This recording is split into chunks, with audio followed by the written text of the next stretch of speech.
This is where Wisconsin wakes up. It's Daybreak with Brian Noonan and Jamie Martinson. Here are your hosts, Brian and Jamie. 6:06 right now. Thank you so much for joining us this morning on the Civic Media Network. No Brian Noonan today. He is out, but instead I am joined by our wonderful senior producer, Frank Gargano. How are you this morning?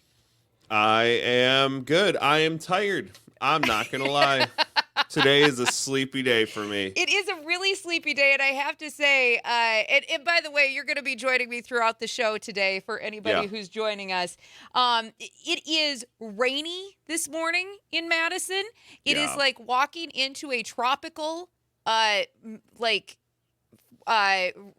spot-free rinse at the car wash. That's what it's like walking outside this morning.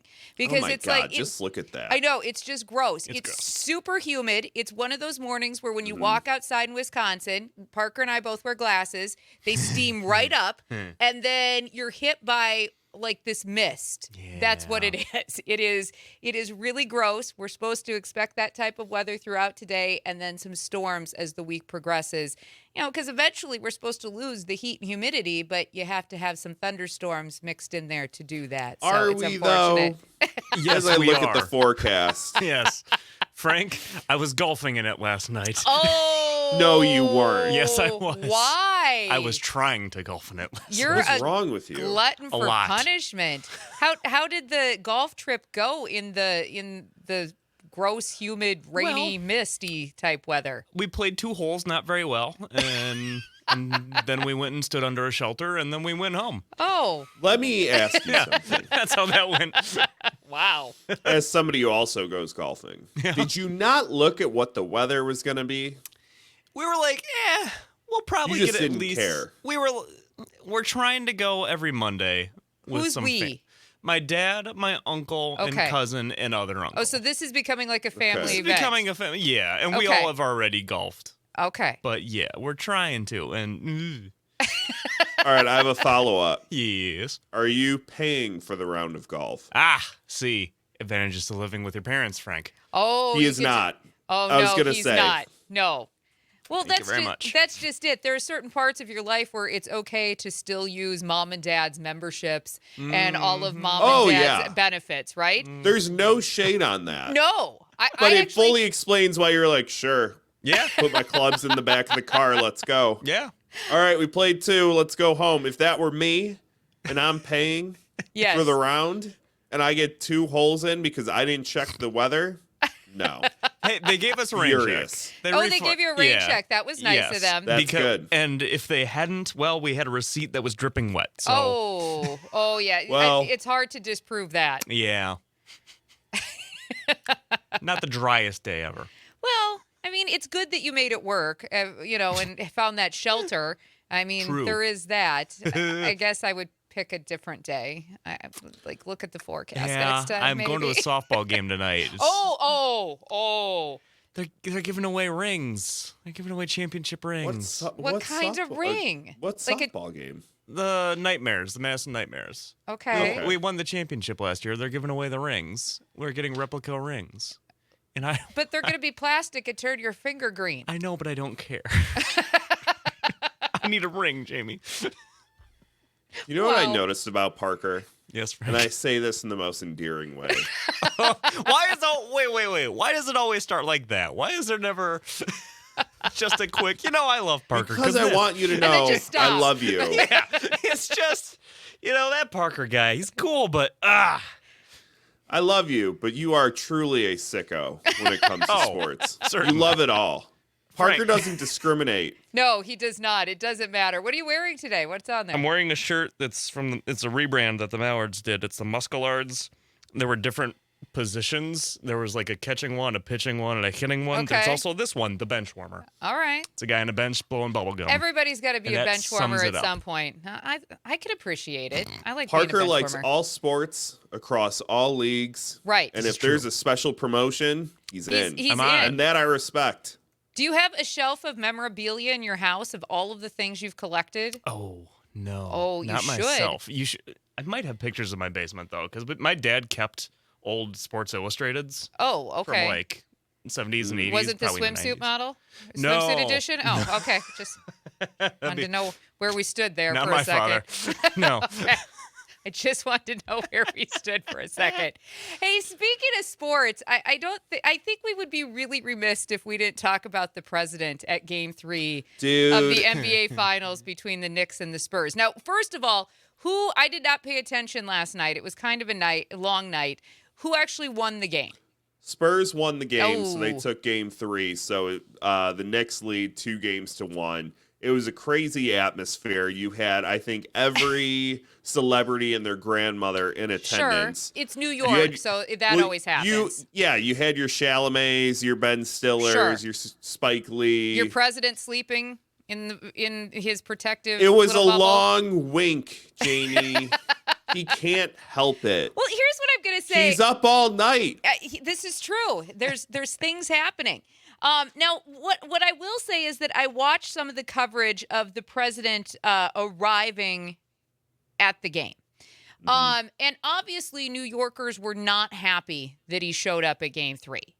He was mercilessly booed as he was pulling up. Yep. It was almost like New Yorkers didn't actually appreciate having the president there because they had to arrive hours early. Gasp.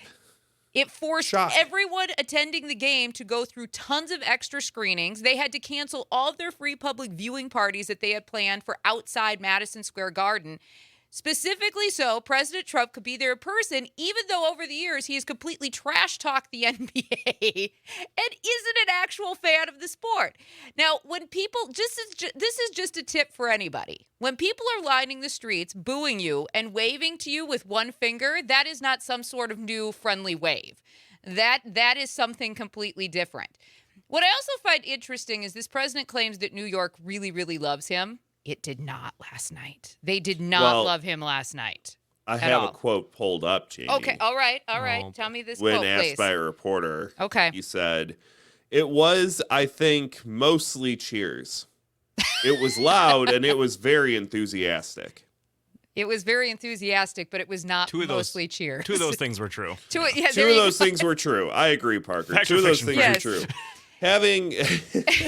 Having watched the game, it was most definitely enthusiastic. It was most definitely was loud. They were not cheering for you, sir. They were not cheering for the president. You know, And I don't blame them. It's not even, Jamie, this isn't even a it's not- matter of it's not- politics. I was just going to say, you completely disrupted the entire game and made life so much harder for these people who were just trying to attend a basketball game. Imagine being a lifelong Knicks fan and you finally get to have this moment. Right. And it's true, like, it is the apex of tribalism where you all get to go in and watch the game. The place was rocking. Yes. And you know it's going to be rocking. And then the report comes out, please make sure you arrive at least 2 hours early. Right. I mean, New York City was an absolute zoo. I've seen TikToks of people from out of town coming in, walking past like people from London. Oh, yeah. And it was, I think the caption was like, "What is happening in New York?" And it's like, honey, I don't think you could have come at a more crazy period of time because the Knicks could possibly win the championship and the whole city's going to burn to the ground. But also, everybody hold on. Donald Trump's coming in. Right. So let's shut everything down even more. Right. And here's the thing, too. Moving around New York, if you've ever had the pleasure of visiting, it is not an easy task as it is, right? Like, it's just not. There's always traffic. There's always lines. I personally find it exhilarating. I think it's a lot of fun. I can get how it would be a whole lot annoying if you did it every single day of your life and you just wanted to go enjoy a game. It was absolutely impossible for people to move around last night. And I mean, people were already adjusting their lives just so they could be at this game, right? And potentially see the Knicks take the championship. And then to have to say, there were people that I was watching being interviewed on the news that actually took off work at like 11 a.m., noon, just so they could make sure they had enough time to get from where they needed to be to downtown, to Madison Square Garden, to be there so that they could get into the stadium and get to their seats because they knew how hectic and hard this was going to be for everybody involved. Yeah, if that That's were insane. me, I would be messaging you and saying, hey, I'm out. Right. I'm taking the day off. I'm not even going to bother. I need to leave now. But then you could even go to one of the viewing parties because all of those had to be shut down for Yep. security purposes, right? I mean, that's just like when the Bucks won the Players were title. being wanded when they Right. walked into the building. I mean, that's like when that would have been like when the Bucks won a few years back, right? And they had all of those viewing parties outside Fiserv, and they had that huge screen up, and the area was packed. It would have been like if you were there having that completely canceled and not being able to Right. attend, because it's the same concept. It was, I don't know. It was a little ridiculous. I hope the president had a great night with all of his loudly adoring, cheering fans of New York. Enthusiastic, Jamie. Enthusiastic. Okay. Mostly cheers. Mostly cheers. All right. So I think- he I think- acknowledges there was a boo or two in there. Of course. And I think the thing is, especially for somebody my age, I have heard his name and dealt with Donald Trump Yes. for basically my entire adult life. Yes.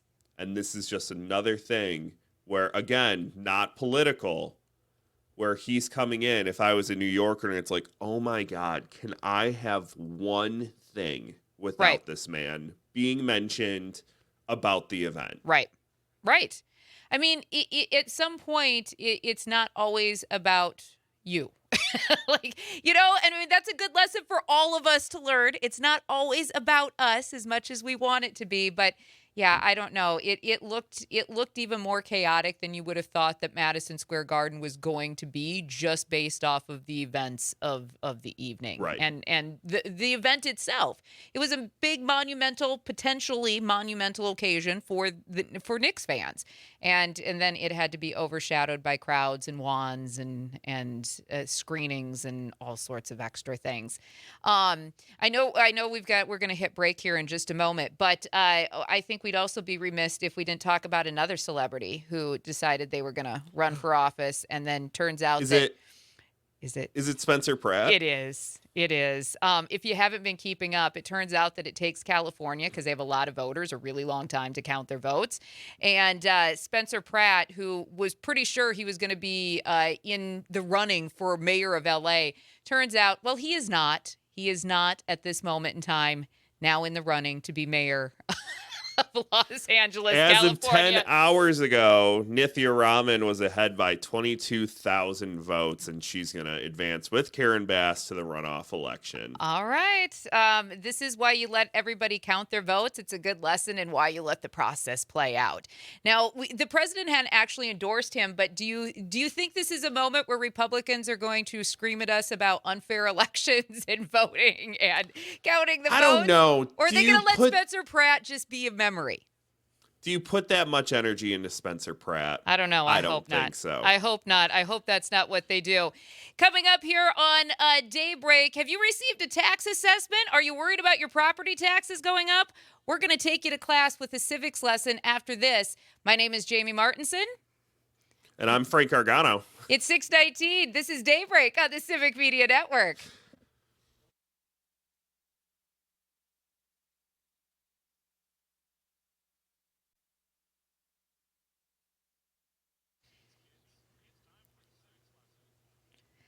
It's 6:22 right now. Thank you so much for joining us this morning on the Civic Media Network. We are going to get to a civics lesson in just a moment, but before we do that, I want to remind you that coming up after 7 o'clock this morning, you're going to have a chance to win and qualify for some great prizes with our Text to Win multi-state contest. It is called the Accelerate Your Summer Contest, and remember, we're going to give you another word, and all you have to do is have your Civic Media app ready so that you can text and maybe win $100 for a daily prize, and then qualify for the grand prize of $250 in gas and $250 in groceries. So, like, just less than an hour now. So right away this morning, we're going to come out strong. But I wanted to do a civics lesson this morning, Frank, and Frank is joining me. Brian is out today. Frank is going to be my co-host for this morning. But I wanted to do a civics lessons today because I thought it was a little important. And you and I chatted about this a couple of times over the last few weeks. I've seen a lot of discussion in community Facebook groups and some of those, Facebook chats about property tax assessments. Ooh, fun stuff. I know. It's very exciting right away in the morning. But people were posting pictures of assessment notices, asking whether it meant their property taxes were about to go up. And the question that was being posted in all of these community chats generated hundreds of comments on multiple threads. And property taxes are already a major expense for so many Wisconsin homeowners. So we thought it would be helpful to clear up some of the confusion this morning. If you have recently received an assessment notice in your mailbox, we're going to right now explain what it means, how that's all calculated, and make sure that we ease your mind maybe just a little bit. So every year, many Wisconsin homeowners receive this property tax assessment notice, and it assumes they automatically assume that means a higher assessment or a higher tax bill. The assessment is not your actual tax bill if you received one of these. It is simply an estimate of what your property is worth. Assessors look at factors like recent home sales, the size, the condition of your property, and some of the improvements that maybe you've made, and local housing market trends. Property taxes are based on two things. They are based on your property's assessed value and how much money local governments need to raise through our property taxes. Local governments, school districts, counties, and technical colleges first determine how much money they need to collect, and that is called your tax levy. So if you're in your community, you hear your local officials throw this around, this is what a tax levy is. It is divided among property owners based on each property share of the community's total value. So if you think of it this way, this is the easiest way, because I'm not a math person, I'm not a numbers person. Neither so you am start I. throwing things at me. I'm following right? you. You start Yeah. throwing things at me, and I've got to make it simple. Your assessment basically determines your slice of the pie, and the tax levy essentially just determines how big that pie is. Okay? So if that makes sense. Now, Yes. that's why a higher assessment doesn't automatically mean you're just going to get a higher tax bill. If property values rise throughout the community at about the same rate, your share of your pie essentially may stay relatively unchanged. Property taxes are more likely to increase if your home's value rises faster than similar properties if local governments increase spending, if tax credits and exemptions change. Now, property taxes help pay for services that a lot of us are using every day. Schools, police, fire protection, road maintenance, libraries, parks, all of the things that make our communities unique and special to us. Now, if you believe that your property has been assessed incorrectly because you've gotten one of these letters in the mail and you're like, nope, I don't think this is correct, you can actually review that information with your local assessor, and you can actually go through an appeals process if you feel that is necessary. Now, understanding how all of this works can actually help homeowners, better understand their tax bill, participate in local budget discussions that affect their community. But it is important to understand how this works and why, if you see a value written on a piece of paper, that doesn't actually mean that your property taxes are going to go up. And I understand in this state, it's always a big discussion because, well, here on Daybreak, we have talked about property taxes many, many, many times. They are the bane of Wisconsin homeowners' existence, and I understand why people would see these letters come in the mail, and they would be frightened that means that their share of their taxes are going to go up. But that does not necessarily mean what is going to happen.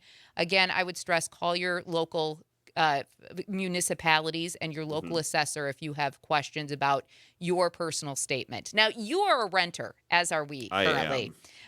This is why it's fun, because as a renter, you don't have to worry about property taxes and levies, except it does change your rent as well, right? Because if your property owner's taxes go up, renters, you are not out of the clear. That also means that, your rent could go up. So it's also important that we understand how these processes work too.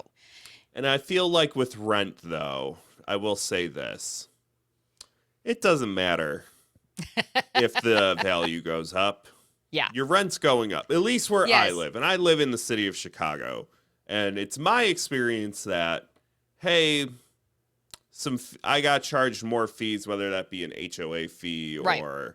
this is going up, property tax is going up. So Yeah. your rent's increasing. Yeah. Whether that's true or not, who knows half the time. Ours went up this year by about $100, so it wasn't the worst increase we've ever endured renting. I've got to say, though, I'm at a point in my life where owning your home is awesome. I also kind of like the freedom of being able to rent, right? Like right now we have a clause in ours that if we find something different with 60 days, we can still get out. And if we want... Really? Yeah, oh, yeah. That's a Yeah. hell of a lease. I know, it's a great lease, and we have a landlord who basically lets us take care of the house just like it's our own. So, which we do, and we've we've done a lot to the house since we moved in there. Needed some major cleaning, let me tell you. When we moved Jamie's in, told me multiple times, it's okay. You're not going to own a home. no, It's actually pretty fun to rent. It is okay to rent. Coming up, the question, are you optimistic about the future of America? Is the United States still the greatest country in the world? We want to know what you think. That is coming up next on Daybreak on the Civic Media Network.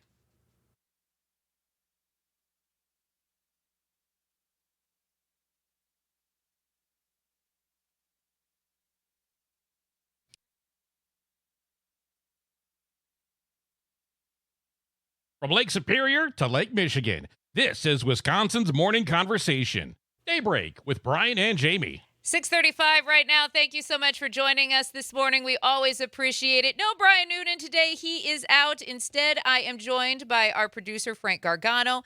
Good morning. How are you today?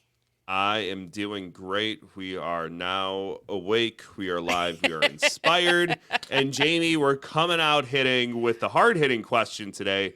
Do you think the United States is still the greatest country in the world? Please explain why or why not. 855-752-CIVIC, 855-75-CIVIC, 855-752-4842. Get in on the conversation. Call in, text us. Do you think the United States is still the greatest country in the world? Now, we're asking this for a specific reason this morning, right? Because the United States is approaching its 250th anniversary. And a new poll finds that Americans are taking a hard look at where the country currently stands today. And a lot of people are currently saying that they're concerned about politics, democracy, and whether hard work still leads to success. A lot of others remain optimistic about the future and proud of what America represents. So, yes, where do you stand on this question? This is an AP poll that came out just over the weekend, yesterday, within the last couple of days, though. And a lot of Americans in that poll said they are less likely to view the country as exceptional and are expressing concerns about the future of democracy and economic opportunity. Chad is chiming in over on our YouTube chat this morning, Frank. He says, no, we are not the best in a lot of categories. He's not alone in this assessment when you look at this particular AP poll.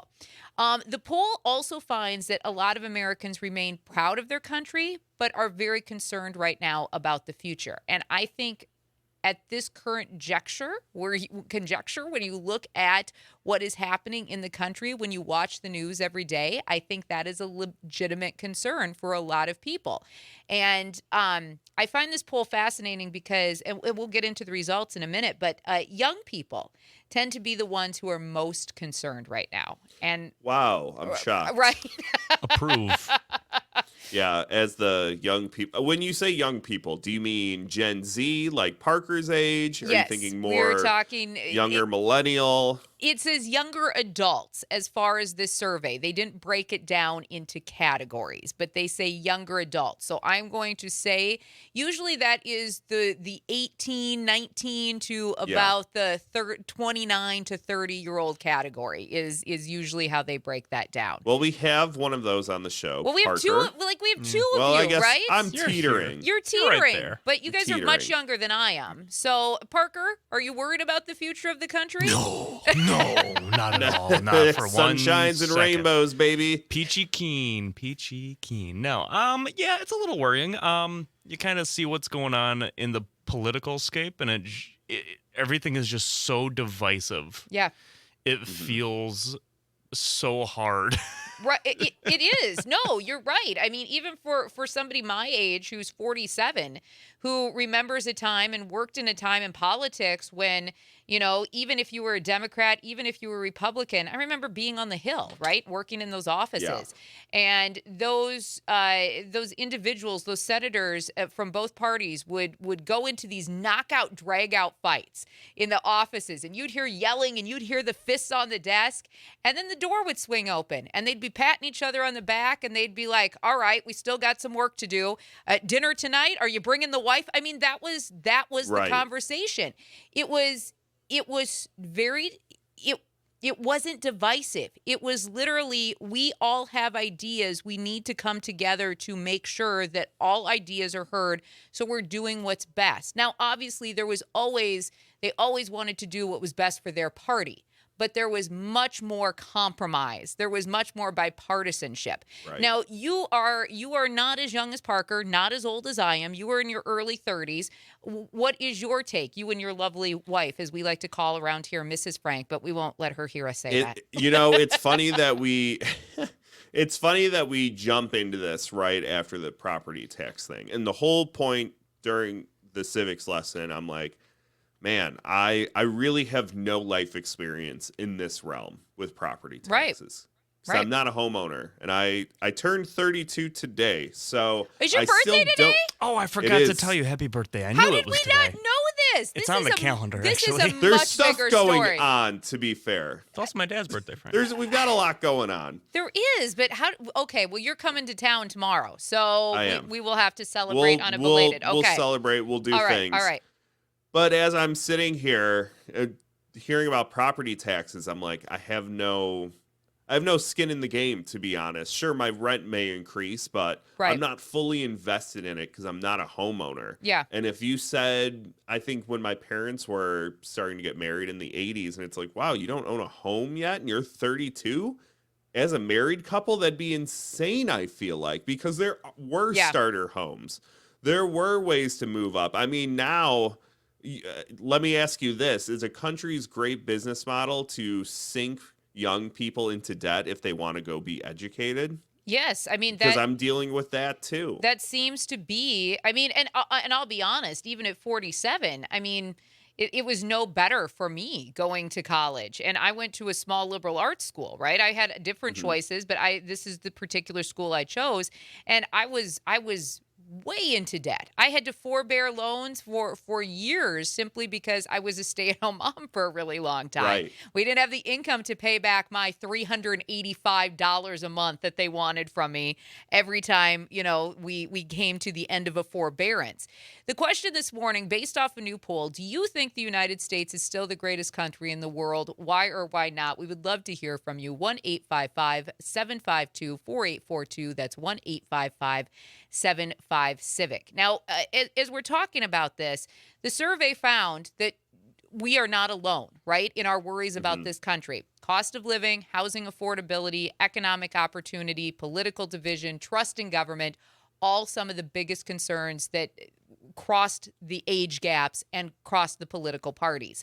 In fact, a lot of people who participated in this AP poll think that it's actually, at this moment in time, harder to get ahead financially than it was, just as you were saying, Frank, for your parents or your grandparents.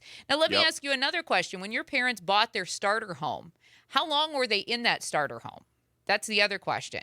Do you know? That's a really good question. Because I think until I was 6. So obviously starter homes were much different, right? That's my point though, because there were a lot of people who bought those starter homes and they became their lifelong homes, or they became like a decades or more home. And then eventually they moved on.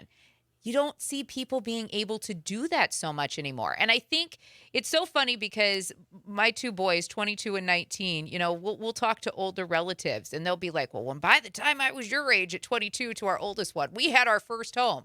Max is like, are you kidding? I'm paying $750 in rent for 250 square feet. Like, what? Right. Congratulations. What do you want me to say?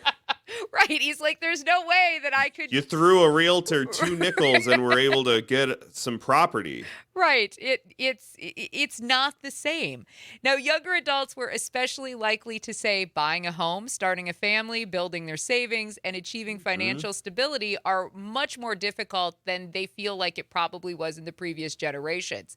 Now, older Americans who participated in this survey were more likely to say that the American dream is still achievable through hard work and determination. You mean pick yourself up by your bootstraps? Yes, pick yourself up by your bootstraps, exactly Parker. it. But that isn't, I don't think that's possible. I think the American dream has changed, and it's a question. I remember being in high school doing like U.S. history and all that stuff. And I remember over the summer having to write an essay coming into the semester. What is the American dream? Right. And everybody kind of had the same response. And that was back in 2011. And it was the white picket fence. It was the yard. It was all that good stuff. And I don't think that's what the American dream is today. I think it's drastically changed. I mean, if I had to guess what even for like our age group, for the American dream, is it so much to say that people just want to get by? Yes. I mean, that sounds so sad when you say it out loud, but I think for a lot of us, it is literally, I just want to be able to pay my bills. I just want a place to live, and I just want to make sure that I can have food on the table, and maybe, just maybe, go out and do some things that let me enjoy life. Is that what our dream is? There's a term that was thrown around a lot in my adulthood: unprecedented times. Do you know what the American dream is to me? I want more precedented times. There's too many unprecedented things that happen. I don't want to hear Aaron Parnas every day on my wife's phone say, we have breaking news, the president did this, or this was shut down, right, or they're moving to do this, and the Supreme Court has blocked this, right, and it's just constant. And maybe I was just younger before and didn't pay much attention. No, but I feel like more life-changing events are happening nowadays. At one point in time, we used to just wake up every day and not think about the government. We just knew that as we were going about our time. Right, we used to just know that waking up, we went about our lives and the government was just working in the background. We never had to worry about constitutional rights being stripped away, just skirting the Constitution, the Supreme Court rolling back rights. We never had to worry about those things. And I'm not going to sit here and say that the world was perfect and we didn't have issues. No.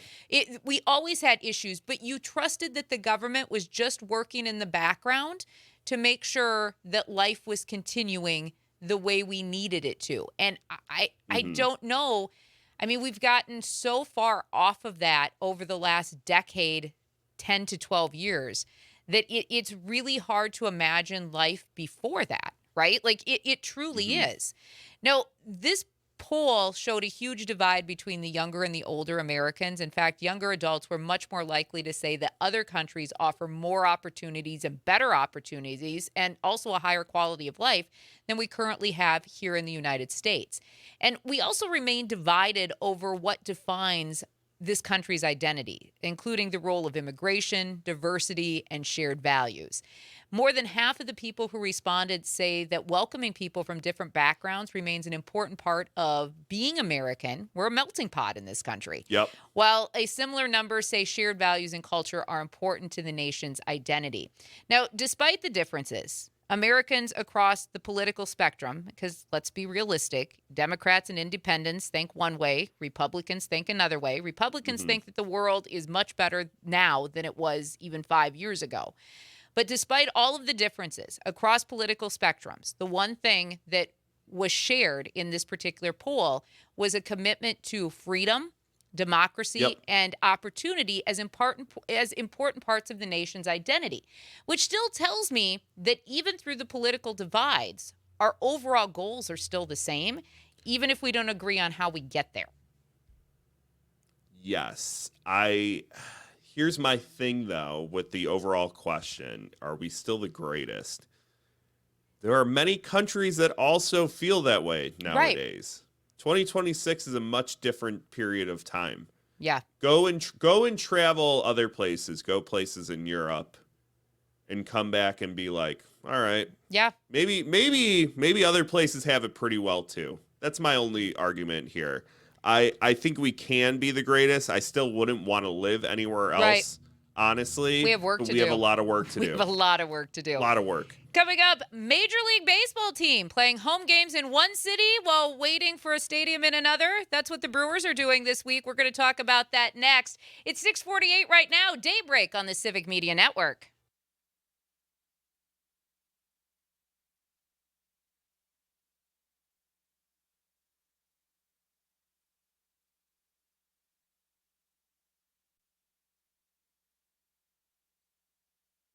Now back to more of Daybreak with Brian and Jamie.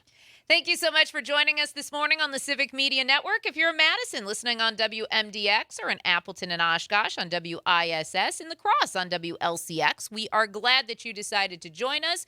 My name is Jamie Martinson, and you are not Brian Noonan. He is out today. I am not. He is out. I'm filling in just for today. Just for today. Real quick. Parker opened up the show talking about how he went golfing yesterday. Yes. And In got the rain. rained out, basically, after 2 holes. Yes. This guy just asks me over break, are you bringing your clubs tomorrow? The weather's Sir, supposed to be worse, Parker. we literally had Mace Michaels on yesterday to talk about the awful storms we're getting, and you're asking me if I'm bringing my clubs up? Did you learn nothing from yesterday? Do you know how lightning works? I don't know if you want to be in the middle of a field with trees and a metal club. We're going to be out there, and you're going to hear, the sirens are going to be going off. I'm going to be looking at him, be like, did you check the weather? He's going to be like, well, I thought, you're up. You're not up many times. I figured we'd play. Give it a try. As we're running for shelter, and I'm at the With age our where I bag don't of run for lightning anything rods. anymore. No. Unless there's a donut involved or a piece of chocolate cake, I'm not running for anything. Not running. That can be arranged. Let's just That can be be arranged, honest. Frank. It's gonna lure me with a donut on a stick, the Be a fishing fishing poles. pole. I'll stick it on the end of my driver. How There about you that? go. There you go. Come here, fatty. Let's go play. Quick 9. Come on, in and out. Come on. Let's Got go. a par 3 right here. Come on, let's go. Meanwhile, on. the sirens are going off. There's, rain. There's It'll cows be- lifting be out of the fine. fields. It'll be fine. It'll be fine. Speaking of sports, this is not golf related, but it is Brewers related. I don't know if you've been paying attention, but they're on the road right now. They have a 3-game series against the Athletics that they started yesterday in Las Vegas. Yeah, I saw Jacob Mizorowski almost killed a guy. He did. He did. Yeah. Absolutely. Even though the Athletics, this is interesting because even though that they're moving to Las Vegas permanently, their new stadium is still under construction. It won't be ready until 2028, about the time the Hammond Bears are also playing in You a know new what? stadium. Here, I'm going to give you a hot take real quick as we're taking shots as the Chicago Bears, Okay. which I'm right. all in on. All right. I'd much rather be the Bears than the Athletics. This is true. This is The Athletics are truly the dumpster fire of all major sports. They really, really are. Now, the team has spent most of this season playing home games at a AAA ballpark located in Sacramento. This week's series is a preview, though, of their future in Las Vegas. The games are being played at Las Vegas Ballpark. This is home of the AAA Great name. Las Vegas Aviators. And yesterday's game was the first regular season Major League Baseball game played in Las Vegas since 1996. The Athletics will play 6 games in Vegas this season before returning to Sacramento for the rest of their home schedule. The temporary arrangement means that the Athletics are effectively splitting home games between 2 cities more than 550 miles apart. And that's just an easy travel schedule. Just easy. Like, what's it like when you have to play a home game that feels like an away game, but further than an away game? I don't understand. It's funny because I'm picturing like the University of Kansas, their football stadium has been getting renovated for the last couple of years. They're doing it in phases. And they've had to play games in a couple of different places. Like they played where the Chiefs play. That's at least close. It's right. It's like within the same vicinity at least. You know, it's maybe a bus. Right. It's maybe a bus trip. Yeah, that's not a whole. It's not 550 miles. Yeah. So the team has this new stadium coming to the Las Vegas Strip. It is going to cost $2 billion. They plan to open it in a couple of years. It will feature a retractable roof to help deal with the heat of Las Vegas. For the athletics? For the desert. And temperatures in Las Vegas this week, by the way, if you're worried about what's happening here, think about the poor Brewers.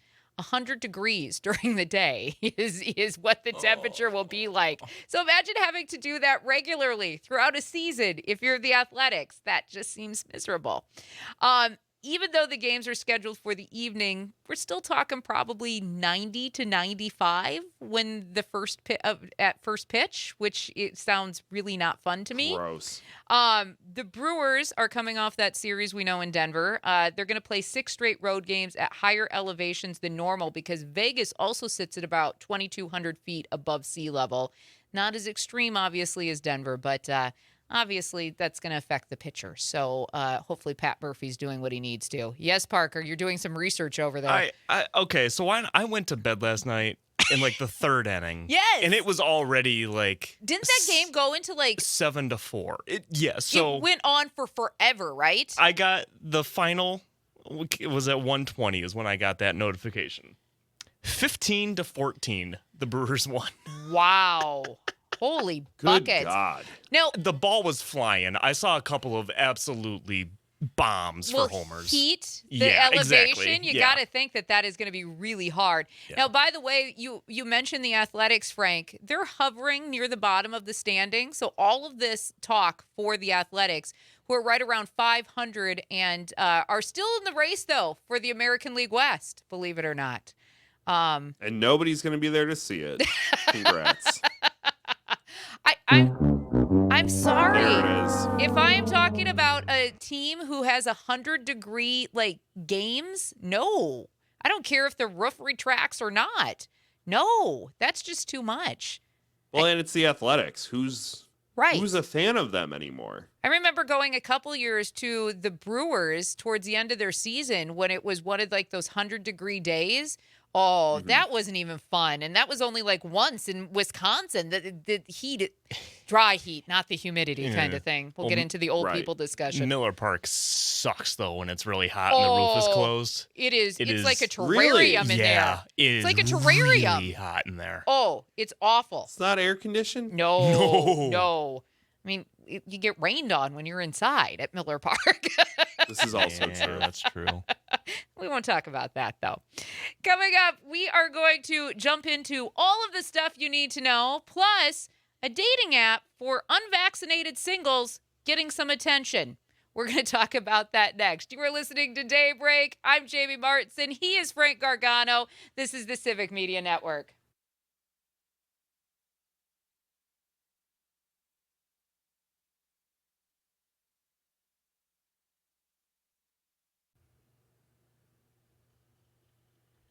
Wisconsin wakes up here. Back to Daybreak with Brian and Jamie. 7:06 right now. Thank you so much for joining us this morning. My name is Jamie Martinson. You are not Brian Noonan this morning. I am not. But I am going to do my best to fill in. You are. I can't do any of the sound effects, but I can damn well try. That's right. We are persevering here this morning. Now, in a moment, we're going to get to all the stuff you need to know. But before that, it is time. It is officially time. If you don't have your Civic Media app ready, this is your opportunity because it is your chance to qualify for cash and prizes with our Accelerate Your Summer Text to Win multi-state contest. Your chance to win $100 as a daily prize and a Wisconsin Dells prize package. Plus, every time you enter, it puts you into the running for $250 in gas and another $250 in groceries. But you have to enter using the Civic Media app. And if you haven't gotten that already, I don't know what you're waiting for. You have plenty of opportunity to do so. We're going to give this word out in just a moment. You have until 8 o'clock to enter, and then you're going to have multiple chances to still enter today, tomorrow, and Friday as well. So without further ado, because everybody's like, shut up by now. I just want the word. Just give me the word. Come on, the lady. Where's Where's the word? That's right. Light is your word today. Light. Light is your word. Did I give that yesterday? Was there it yesterday. is. All right, never mind. It is wheel. It I is was going to wheel. say. Thank Wheel, you. Thank listener. you. Oh, my gosh. This You is know, what I usually, here, let me peel back the curtain. Wheel. I usually don't question Jamie I very know, often. please do. Because she's usually right. I have it written right later in the hour, not on this particular one. So wheel is your word of the hour. Good gravy. W-H-E-E-L. Wheel. W-H-E-E-L is the word that you need to text us right now. That is the correct and accurate word that will get you qualified for all of the cash and prizes. Wheel is your word this hour. W-H-E-E-L. You know what this means? It means we've been doing a lot of words for a very long time. We have. But you guys are great. You are getting the word in. The word is wheel, W-H-E-E-L, because we had some people who listened to me the first time around when I was wrong, and I want to make sure that you qualify correctly. Wheel, again, is your word, W-H-E-E-L. We'll make sure we have plenty of mentions throughout the hour. There we go. There we go. All right. With that taken care of, it is time for some stuff you need to know. It's a wake-up call in more ways than one. Time for some you need to know. At one point, I just wish we could say it. Why not now? Maybe. Are you ready on the Why top not? part? Maybe. That's right. All right. So I don't know if you've heard about this, but this is pretty cool. There's a new bronze statue sculpture honoring Ho-Chunk healer Betsy Thunder that's been installed in Riverside Park in La Crosse. Now, Thunder was known in the late 1800s for treating both Ho-Chunk residents and white settlers in the region. This sculpture replaces the former Hiawatha statue, which was removed in 2020 after criticism that it inaccurately represented Native Americans and reinforced stereotypes. Ho-Chunk leaders say the new statue provides a more accurate representation of the tribe's history and presence in the La Crosse area. This sculpture was created by Deborah Fabian using historical photographs and historically accurate clothing and details. The new Ho-Chunk garden will feature native plants used for traditional medicine and is also intended to highlight themes of healing, community, and cultural understanding. Organizers say this project is about more than honoring one individual. They hope that it also recognizes the continuing presence and contributions of the Ho-Chunk people in western Wisconsin. This garden is scheduled to be officially dedicated on July 30th. And when I was looking at this story yesterday, I was looking at some of the photos, not only of the statue, but of the garden itself. Mm-hmm. Beautiful, beautiful place. So this is going to be very exciting. I love La Crosse. La Crosse is one of my favorite areas to visit. If you've never taken a drive down the interstate, there's this moment where when you come through one of the curves, it's all of the bluffs, all of the trees, and it is one of the most picturesque places ever. So I love being able to visit La Crosse. So put that on your list if you're going to be in the area. More headlines in stuff you need to know. Milwaukee officials are going to hold a public hearing on June 24th to discuss the possibility of converting We Energies from an investor-owned utility to a publicly owned utility. The hearing will include presentations on Wisconsin law governing utilities, information about public power systems, and an opportunity for public comment. Supporters say that public ownership could give local residents and elected officials more control over energy decisions and rates. We Energies says that its current model provides reliable service, competitive rates, and resources that would be difficult for a city-run utility to match. No decision is going to be made at this hearing. It's expected to start a broader discussion, though, about whether public ownership is a viable viable option for Milwaukee. And then without further ado, in stuff you need to know, Amtrak is expected to release a final plan this month for expanding Hiawatha passenger rail service from Milwaukee to Madison with stops in Pewaukee and Watertown. This proposal would extend 2 existing daily Hiawatha round trips that currently run between Chicago and Milwaukee. Amtrak estimates the extension could attract about 260,000 additional riders each year and views it as one of the most promising passenger rail expansions in the country. If funding and environmental approvals move forward, service could begin as early as 2029. This project is expected to cost between $215 million and $275 million, with federal grants potentially covering up to 80% of those construction costs. Supporters say that the line would improve travel options between Madison, Milwaukee, and Chicago while creating jobs and generating an estimated $46 million in annual economic impact.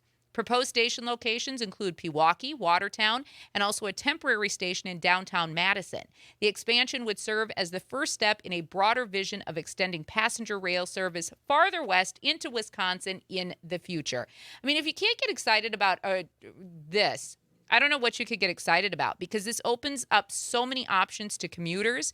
If you want to come into the state just for a day, oh man, this would be great for me. Right? You'd be able to come up here and, check out, Madison for a couple of days from Chicago. I think this is great. I love that there's federal grants that are going to be an option for this as well. So I am very excited to see the progress for this. And, we talked about travel briefly in one of our last segments. And the one thing you notice when you go to other countries is how accessible everything is. Yes. By public transportation. Yeah. Which is why everybody gets to travel to different neighboring countries, because you can just hop on a train and get there within a few hours. I wish I could hop on a train tomorrow morning and get to Madison. Yes. Easy peasy. I mean, that's the one thing. We do have Amtrak service in this state, but it doesn't, it's not the commuter type, right? It's literally you have to be going on a trip. It's a little bit more of an investment when you do an Amtrak trip right now in Wisconsin. So I'm excited to see the progress on this. I mean, really, honestly, I know a lot of people think, 2029, it's not that far away. No, it really isn't. It's coming up quick. It is Blink coming your up. eyes. It'll be here. It will. Absolutely. All right. So we have the big story of the hour, though. And I'm excited. I'm excited to talk about this one because, dating apps, if you've ever been somebody who's used one of those, it's can help people find, others with shared interests.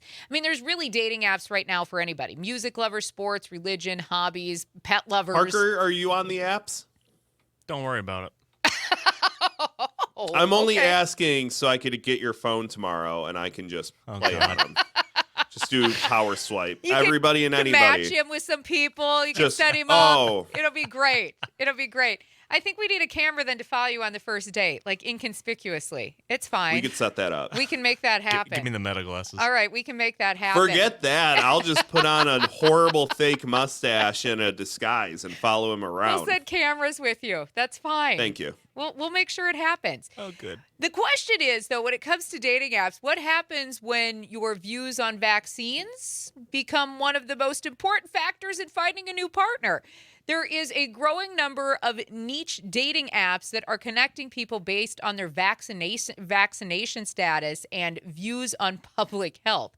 Organizers say it's about shared values and personal freedoms.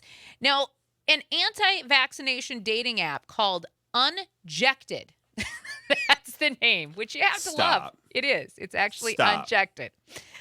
Is hosting in-person meetups around the country, bringing together people who oppose COVID-19 vaccines and many other vaccines. The events are part of this 4-city Summer of Love tour. That's what they actually call it. That's designed to help like-minded singles meet potential partners and, build community. Organizers describe this movement as being focused on personal choice, bodily autonomy, and medical freedom rather than just opposition to vaccines. Well, nobody wants to be around you if you're not if you're not vaccinated because we don't want to catch something from you. Well, anti-vaxxers do. They want to be around other anti-vaxxers. I find this really interesting because I feel like this is just a rational person will look at this and be like, okay, this is just a foot in the door. Yes. Like, we still have to talk about other things in life. Right. With the understanding that once we have a child, we're not going to take them to the doctor for their vaccines. Right. No, this is true. I mean, because if you've dated or you're young enough to remember dating, it feels like it was an eternity ago. Right. You know that there's always that one. You have to have commonalities with people. That's just it. Like, we've all been on really good dates. We've all been on really bad dates. And usually the worst dates were the ones where you had absolutely nothing in common with that person. So I feel like this is just that one point where you're like, ooh, we'll latch on to this person because they have this one thing in common with us. Right. And I don't know. It just feels weird, though. It feels like I would have to Lysol myself to, like, leave the room. I Real really quick would. sidebar. Yes. Parker, when you're Perusing? allegedly perusing, Mm-hmm. are you worried about commonalities? See, girls look at it differently, right? Parker's not worried about the commonalities No, I know. right off the Frank. jump. You're also young. You probably I don't don't want think. somebody Hold on. yet. Well, No. I those- don't think women are fully. There has to be some sort of physical attraction. Of course. Well, Off yeah. the course. rip. Those Of apps course. are built for physical attraction. Attraction, Yeah, right. those aren't built for See, I'm old enough. unless you're going to anti-vax. old- What about Hinge? Isn't Hinge very prompt based? I'll get back to you.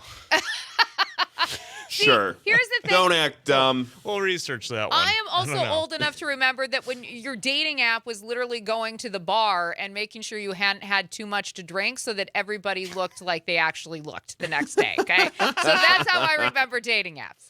But for this particular dating app, Unjected, attendees have traveled long distances for the event. Some fly in from other states. Others drive hundreds of miles to meet people who share these views. Unjected launched in 2021, and it markets itself as a dating platform specifically for people who choose not to be vaccinated. There are several other niche dating platforms that have emerged in recent years targeting unvaccinated individuals and those skeptical of the vaccine requirements. A lot of experts say that political beliefs, public health views, and personal values have become increasingly important factors in modern dating decisions. And this particular app was briefly removed from major app stores in 2021 over concerns related to COVID-19 misinformation. Later, though, it returned to Apple and Google platforms. So now it's okay. You know, then it wasn't, but now it's fine that it spreads misinformation about vaccines. It's fine. Who doesn't at this point in time? You know what? I think Swiper State coming up next is just going to be all fake stories. I think that's perfect. But they're real to me. They because are. Parker, it's not a lie if you believe it. It's not. It's not. If you truly, truly believe, it is not. And we are going to get into Swiper Stay in just a few moments. Pop culture, celebrity news. I mean, we got it all right here. Daybreak on the Civic Media Network.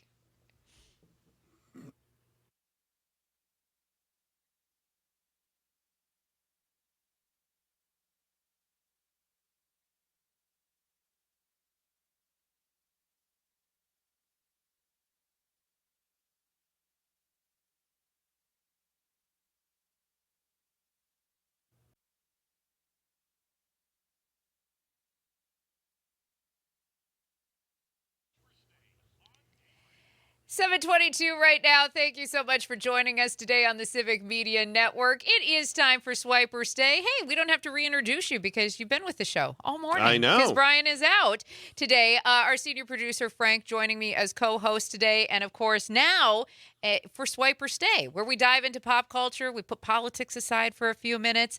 And, we get into the headlines that really matter in our lives. And real quick, I'm going to do everybody a solid. Okay. The word of the hour is wheel. Thank you. WHEEL. You may have heard it was a different word, but it is actually wheel. That's just because I'm an idiot. WHEEL. It was a different word because I'm an idiot and I forgot to look at my new chart. We've got lots of tabs and spreadsheets open. I do. And hey, by the way, before we jump into this, because I just found out about this morning, I don't know how I missed it. Happy birthday. Thank you. You're welcome. Appreciate it. Of course. And happy birthday to Parker's dad. Yeah. Your dad's birthday today, too? It's also my dad's birthday, yeah. What are you doing to celebrate with your dad? I'm going to a softball game without him. To get a ring. You're ditching him on his birthday? Wait, are they going to a nice dinner without you? I have no idea. Probably. I bought these tickets like months ago, and I went, oh, wait a minute, that's Dad's birthday. That's not good. All No, right. your mom and dad looked at each other and went, Parker's going to be out of the house. Let's All right, go. book the steakhouse. Let's go. Let's go. Anyway, we'll get back to that, the birthday celebrations. Yes. But swipers say, here's how it's going to work today. Parker, you're going to get an actual vote. Actual vote. All right. Whoa. I'm going to read some pop culture headlines. Jamie and Parker will have to decide whether to stay and hear more or swipe on to the next one. In the event of a tie, I'm just going to read the story to fill time. All right. So moving on to story number 1. Nick Reiner makes demands from jail. I'm going to swipe. Oh, what kind It's of... such a horrific story. It was. But I'm also really wondering what demands the guy could have. He has demands. Stay. All right, stay. We can stay. Nick Reiner wants the money that he is owed from the trust his parents, Rob and Michelle Reiner, set up for him as he awaits the trials for their murders. I'm laughing at the absurdity. It's a horrific story, but I cannot believe that, yes, Nick Reiner is now demanding his inheritance, basically. That is mind-boggling. Now, Jamie, I am not a fancy schmancy lawyer. Sure. I'm not well versed in law. Right? But I'm Me just going to neither. go out on a limb and say that if you do, in fact, murder the people that are leaving you money, I don't think you should get the money. Not to mention the a hot fact take, that he's Frank. probably going to I know. spend, I'm guessing, a few years in prison for said murders. I mean, he's 2-3 confessed. years, Yes. yeah. What is he going to do with the money? Why he's there? He's looking to hire a new lawyer With the money? with the money. Oh, But he wants his money. because the attorney told him that he doesn't have a prayer of getting out. Is that why he wants a new Probably. attorney? Would you take this case? Right? No, that's just it. It feels, I mean, obviously it's got to go through the court of laws, but it feels pretty much like we all know what the conclusion is most likely going to be, right? It's pretty open and Yikes. shut. I mean, maybe you need Yikes. somebody to plead a good insanity case, but Right. I think that's your best bet. Wow. That's I feel like asking for the money is helpful for the insanity case, actually. right. It's- Yes. It's a bold move. It's a very bold It is move. insane. Bold move, Cotton. Let's see if it works out for Wow, him. gutsy. Moving Okay. on, we have a controversial celebrity couple that has called it quits. Oh, okay. I'll stay. Yeah, a little drama. I like Stay. drama. This It's is not more Vrabel, Jamie's is it? wheelhouse. It's not Mike Vrabel, is it? It is Diana not Mike Rossini? Vrabel. Okay, all right. And we will All right. talk about that as soon as there's more updates on that. I okay. hope there are. Fingers crossed. All right. Sources close to the former couple, Oh. Ethan Slater and Ariana Grande, have called it Oh. quits allegedly a couple months ago. And the story Wow. just broke, and it is confirmed that the two have split up, but they remain friends and are very supportive of one another. I've lost track of Ari's love life. Was she married to this one? She was not married to Ethan Slater. Okay, but they'd been together for a Was she while. married or was she engaged? I don't know. I've lost track of her love Ethan life. Slater was married. Okay, all right. Ethan Slater was married and had a kid, I mean, and then dumped her for Ariana Grande right as they were shooting Wicked. how did she think this was going to end? I mean, he doesn't have a great track record. Her? Right. How it- how did he had That's the a other- wife and kid? How did he think this was going to The end? whole thing is, I don't know. I've lost This- track of Ariana Grande's love life. I think she has too, and that's nothing against No, her. If I I'm love her. super rich, famous, and attractive and could Sure. sing like that, I'd play the field a lot too. The fact of the matter is, if I'm Ethan Slater, buddy, we all looked at this couple, and I don't say this to sound shallow, Right. but it just didn't make sense. You didn't have a chance in hell and No. staying with this part. Nobody gave it more than 6 months. They lasted longer than everybody expected. Good for them. I think this was the conclusion everybody did expect. Wow. Yeah. Oh, yeah. It's weird how in normal life people talk about these things. Celebrities, go through significant others as quickly as Ariana Grande, and everybody's like, she's a celebrity. It's fine. Well, yeah. Look. What else are you gonna do? Yeah, The world is I your agree with oyster when you got Parker. that There much you money. go. There you go. Why Parker. not? World is your oyster. I love that. Real quick, we've got time for one quick story. We have the first movie of the year to reach $1 billion at the box office. Oh, we'll stay. Ooh, okay. I'll stay on this Yeah. one. I like it. Let me sign in real quick. It just signed me out. Oh, gorgeous. With 40 Literally seconds left. at Wow. this time. Google. How much time we got, Parker? About 30 seconds. It is the Super Mario Galaxy movie. Oh, It's the really? first movie of the year to reach $1 billion at the box office. That's weird. $428.5 million domestically and $571.5 million internationally. The first Mario Brothers movie also hit $1 billion. So Universal is doing very well for themselves. That's Swiper Say. I'm getting the wrap-up signal. You are We have getting the more wrap- on Daybreak coming up.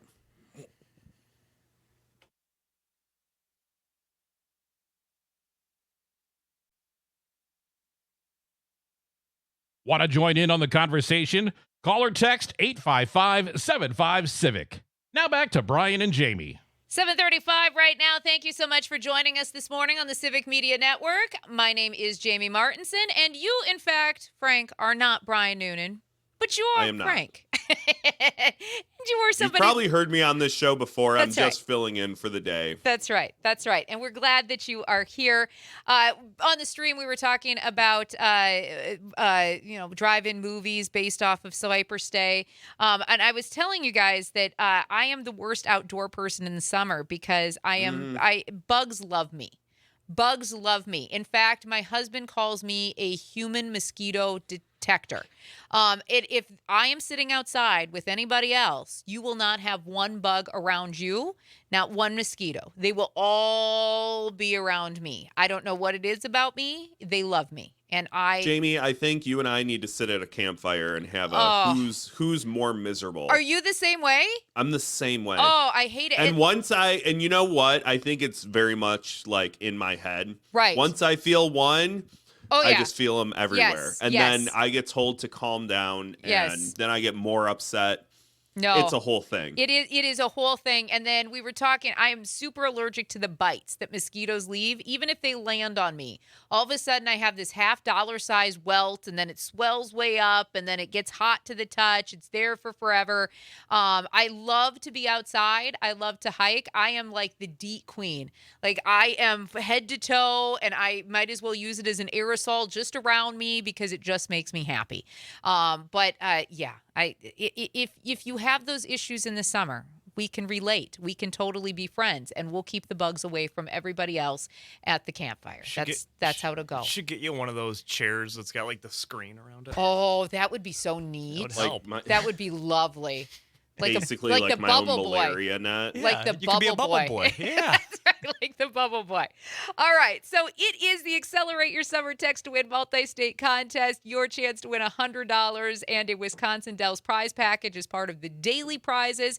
And of course, every time you enter into this contest, you are put into our grand prize drawing for $250 in gas and another $250 in groceries. And this time around, I know the actual word, so we should have no trouble. The word this What's hour the word? is wheel. WHEEL. Wheel is the word of the hour. You got to use your Civic Media app to get us that word so that you can qualify for all of those cash and prizes. Remember, you have until 8 o'clock, so just about 23 minutes if I can do the math on the fly, because not my strong suit, especially early in the morning.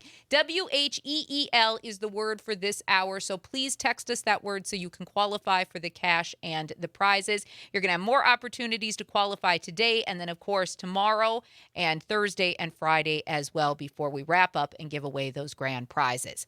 All right, with that being said, we know that in this country, elections keep getting harder and harder, and the rules keep changing all the time. And once again, the election rules are at the center of a national debate.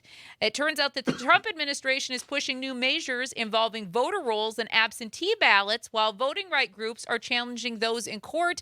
And then, of course, there's a little bit of movement on the election front in Wisconsin, too, which we'll get to in just a moment. But the Trump administration says states will be able to access federal citizenship data by the end of June to help identify potential non-citizens on voter rolls.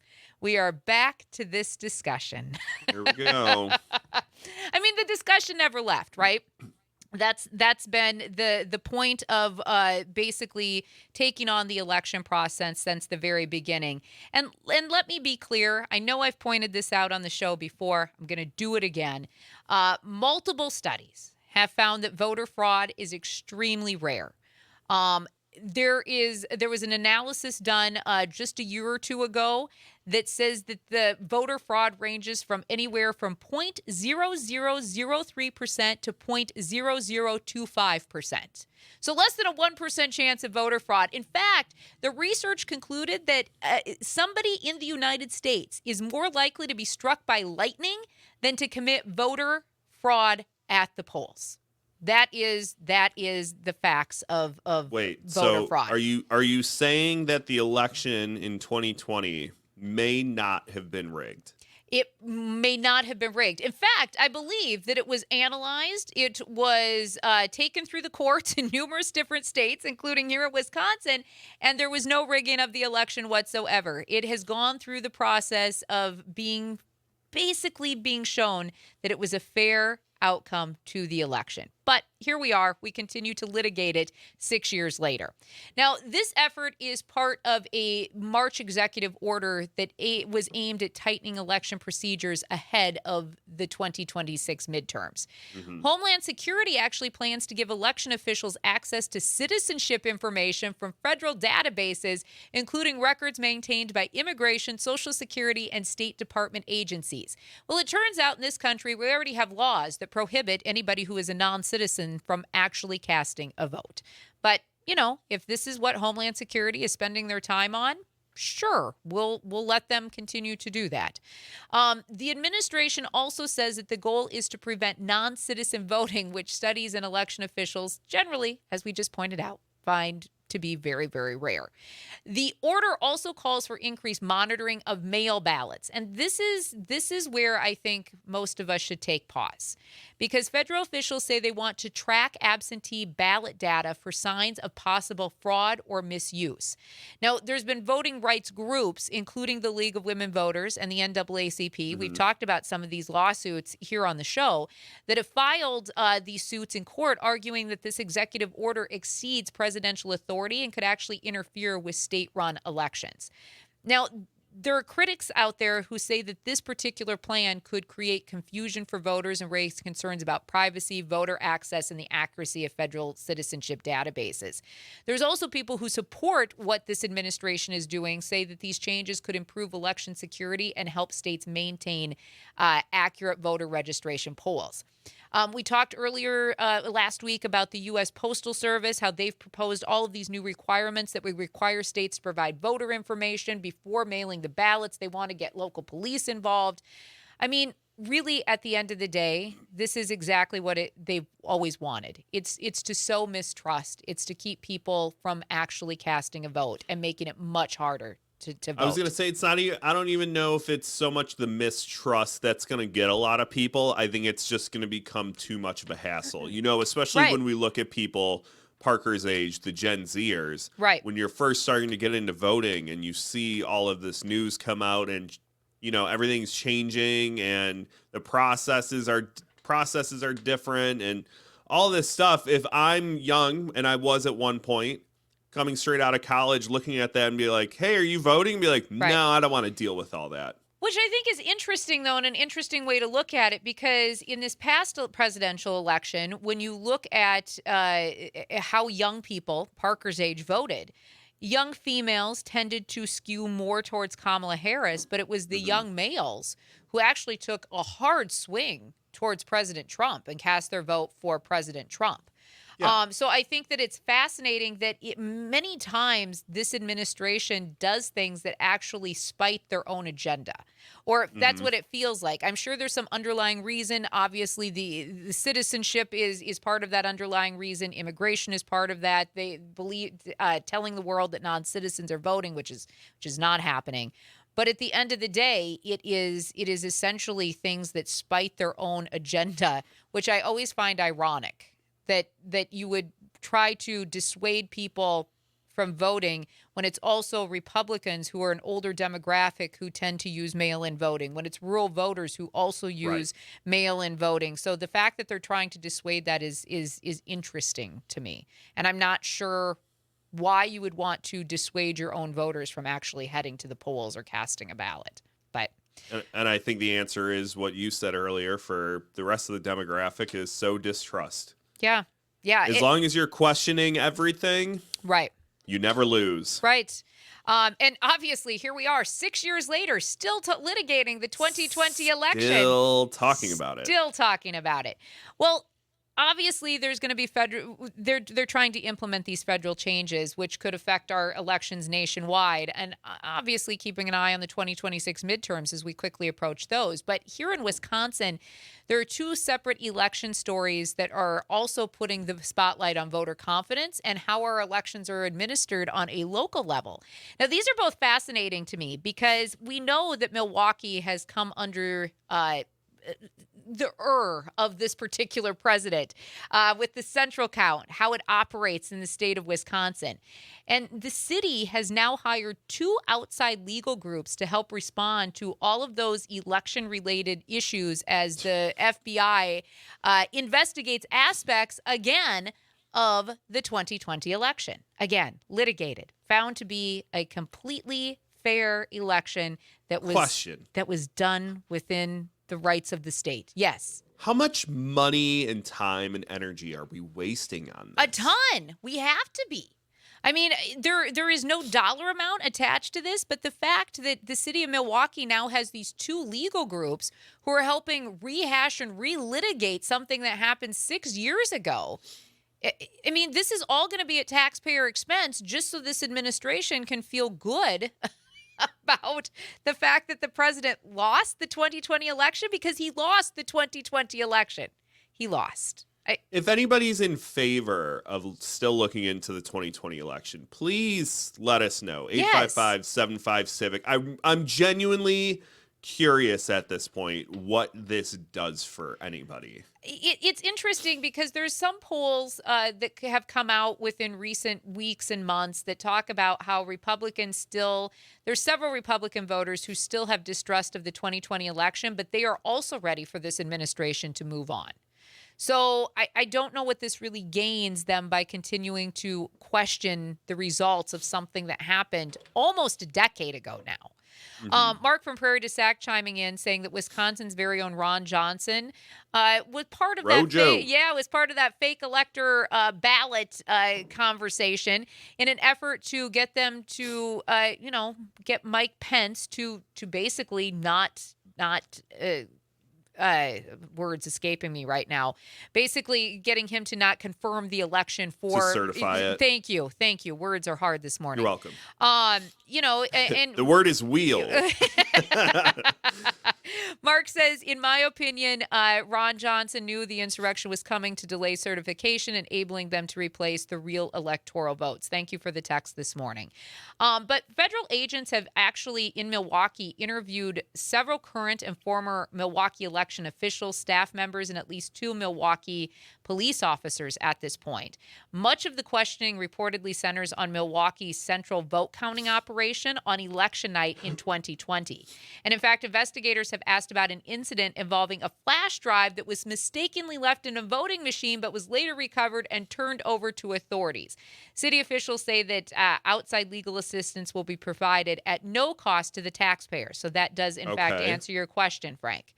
Now, there have been multiple recounts, court rulings, audits, and reviews that confirm in Milwaukee that Joe Biden won the 2020 presidential election in Wisconsin. And I know we're running out of time, so quickly, in Madison, a former Madison deputy clerk who took responsibility for 23 absentee ballots that arrived late on election night, has been reassigned now to non-election duties.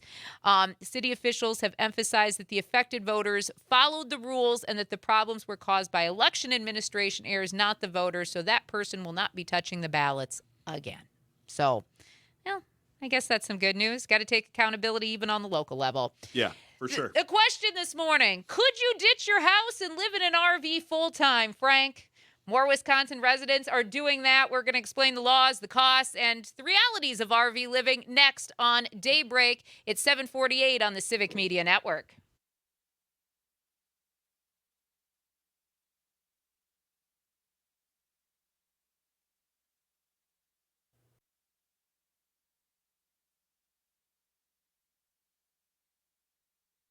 Local voices, statewide impact. It's Daybreak with Brian and Jamie. 7:52 right now. Thank you so much for joining us today on the Civic Media Network. Look at Parker Olson in there. He is a real pro. Talking on the phone, timing us out. He missed the countdown, though. He did. There was no warning. Where was the five? I couldn't get a fiver. He's on Nothing. the phone, so I understand that. So we'll give him a break on that one. But a true pro. We didn't miss the top of this Good segment. work, Parker. Very, very nicely done. He's not listening to anything we're saying. No, Look at us care. compliment him. The Accelerate Your Summer Text to Win multi-state contest continues for about the next 7 minutes. It's your chance to qualify for daily prize of $100 and a Wisconsin Dells prize package. Plus, every time you enter into our contest, you are going to put your name into the drawing for the grand prize, which is $250 in gas and another $250 in groceries. We don't even make you choose. You're just going to get the $500. We love that. You got to use your Civic Media app, though, in order to text in and to qualify for all of this. The word this hour for the next 6.5 minutes is wheel, W-H-E-E-L. Wheel is the word that you need to text us before 8 o'clock using, again, your Civic Media app. And remember, you're going to have more chances to qualify throughout today and then again tomorrow, Thursday, and Friday before we give away that grand prize. So good luck to you for the rest of these 6 minutes or so. All right, Frank, we've actually talked about this, so I think that this is interesting. Have you ever, what is happening out there? Was there a truck? Oh, there was a truck. I was going to say. Could you hear that? I heard something. I did. There's a big truck going down State Street. He apparently needed to get through. We actually talked about doing this at one point. Have you ever wondered if you could sell your house, buy an RV, and just hit the road full time? More Wisconsin residents are actually starting to do that, and the number of people living in RVs has more than doubled in recent years. But, of course, before you trade in the front door for a camper door, there's a few things that you need to know about how this actually works in the state of Wisconsin. And I guess the big question, and the question that we had to ask ourselves, is it as affordable as it actually sounds? Turns out that by the time if you have to buy a huge truck to pull a rig, right, and you have to buy the rig, no, it turns out that it is actually not cheaper if you're going to do it that way, especially if you're figuring in like gas and then stops along the way and all of that. Now, we had actually contemplated doing this when our kids were really, really little because of the storm chasing, right? We wanted to be able to be that makes sense. We wanted to be able to be in a central location and then be able to go out and actually help in the cleanup process and volunteer in some of those areas that get hit really hard by tornadoes. Then by the time we added it all up, figured it all out, it was not going to be cheap whatsoever, at least not the way that we intended on doing it. But a lot of people in Wisconsin are choosing full-time RV living. And the number of people living in RVs or, vehicles similar to that has grown from about 1,100 back in 2019 to nearly 2,700 just a couple of years ago. If you're doing the math this morning, that's a 137% increase. I did not do that on my own. I had to calculate it. But you know what? I wasn't going to. I'm not even going to check your math. I'm just going to let it happen.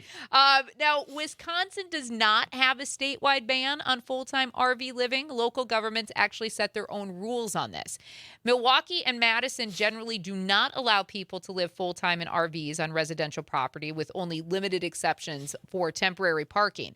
If you're outside some of the major cities or the urban areas, their rules are going to vary by community if this is something you want to do. In fact, a lot of full-time RV residents stay in campgrounds campgrounds, RV parks, or a lot of other locations where long-term stays are permitted. In fact, if you get into some of the national park areas, campers can stay up to 14 days without fees or permits if they follow federal camping rules.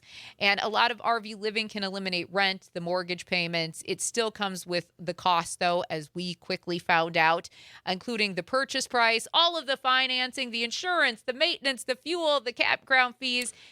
Yeah. So Ooh, fuel? Fuel. Fuel's cheap right now. Yeah. What do you mean? Oh, yeah. Just drill, simple. baby. Drill. Simple. And if you're keeping score, new RVs can range anywhere from about $15,000 to about $380,000, depending on the size and all the features. Year-round RV sites in Wisconsin are about $190 per month, which is is much less expensive than, an apartment, which an average price for a one-bedroom is about $1,100, depending on where you're at in the month. So, I mean, there are benefits to the whole thing, I guess, if you really want to go that route. We actually have friends who have a permanent spot, and they actually leave their house in the summertime and then stay at their RV all summer long, and that's where they live, and that's where their home base is in the summertime. So that's kind of a good way to do it. I think it takes a very special kind of person. I think so. I think, like, the storm chasing thing, yes, that is one of those special categories where it kind of makes sense. But humans, for the most part, don't like change. So a constant change of scenery, I think most people wouldn't actually be comfortable with. I think it's very much a idealistic thing that you maybe daydream about, be like, man, what if I could just the way we were going to do it around. The way we had it figured out in our heads is that because we homeschooled, we had the freedom to do so, and to we were going to actually park somewhere and probably live for 2, 3, 4 months at a time before we moved on, because we really, when we get into communities, we really love to see what it's like to be part of that community, not just visit that community. And then you think about things like, especially in certain parts of the country, year-round farmers markets and all of those really fun things. But again, by the time you do all the financing for campers and RVs, it's just not as cheap as everybody thinks. And it becomes more, and like there's way more variables and factors. Not that homeownership is easy by any stretch of the imagination. There's a lot of maintenance to RVs. Yeah, there's too much that can go wrong. Sometimes it's like daily, sometimes it's like every other day, because their tanks for holding the poo and the things that happen in the shower aren't exactly big. See, I don't want to deal with all that. Yeah, nobody wants to deal with that. Plus, it takes a very special person because, well, they're tight spaces. Nobody wants to be claustrophobic at home. Coming up, we are going to talk about political standards. Turns out that they don't really carry the same weight that they once did. When you vote, what's more important, a candidate's characters or their policy? We'll talk about that next. This is Daybreak. You're listening to the Civic Media Network.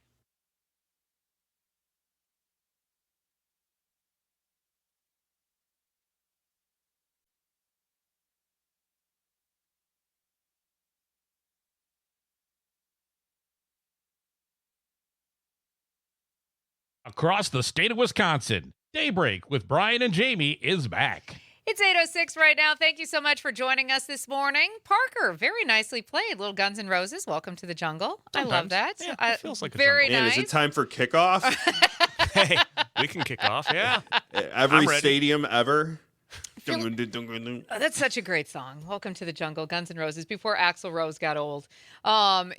That's how I always equate. I was going to say, or before he got crazy, but that was just always. Always. I was going to say, always. Are there 3 stages of Guns N' Roses? Yes. Before he got old, after he got old, and after he went crazy? That's essentially what it is. Absolutely.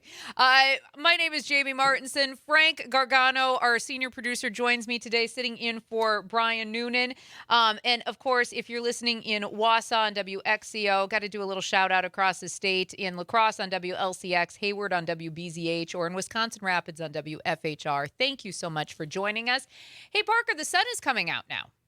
I don't know if you noticed this, but the sun is indeed See? trying to shine this See? morning in Madison. I told you. I'm going to a softball game. I was looking at the forecast, some on and off showers throughout today, possible in large portions of the state, heat, humidity over the next couple of days, and then, of course, that's going to give way to some possible severe weather tomorrow and potentially on Thursday.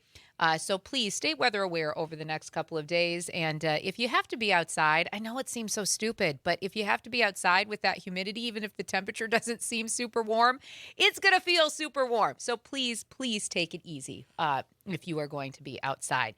That is my little PSA for the morning, folks. We wanted to talk this morning about where we're at in this country, right? Like, what is more important to you? A candidate's character or their policies.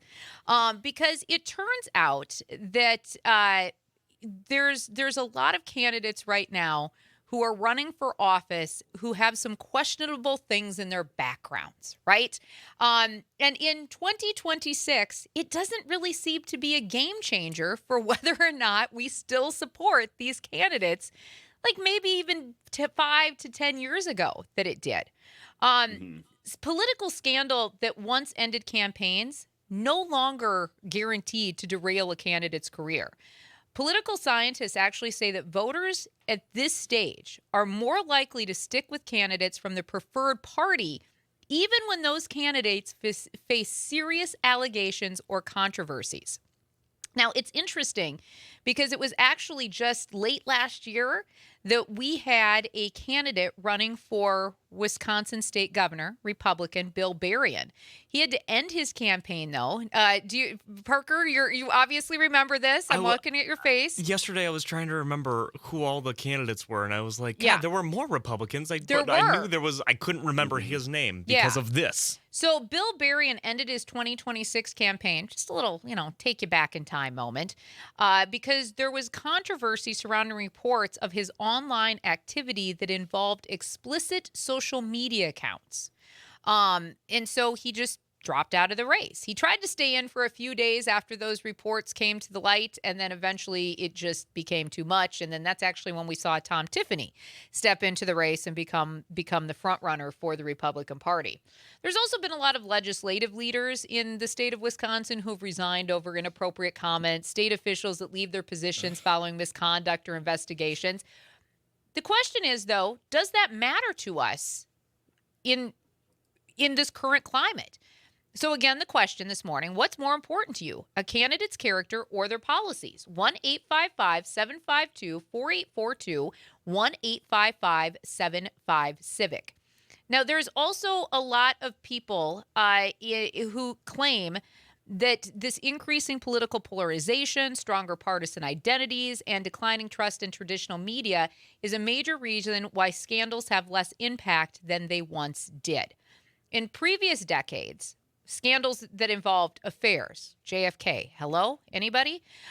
Personal misconduct, ethics violations, or controversial behavior led politicians to resign or completely abandon campaigns. I mean, should we talk about Gary Hart from like 2011 for just a few minutes? Let's you think about it. Take your pick. I mean, even during Trump's first term, Al Franken is a great example of that. When those photos that eventually we were found were not real photos, and he left office.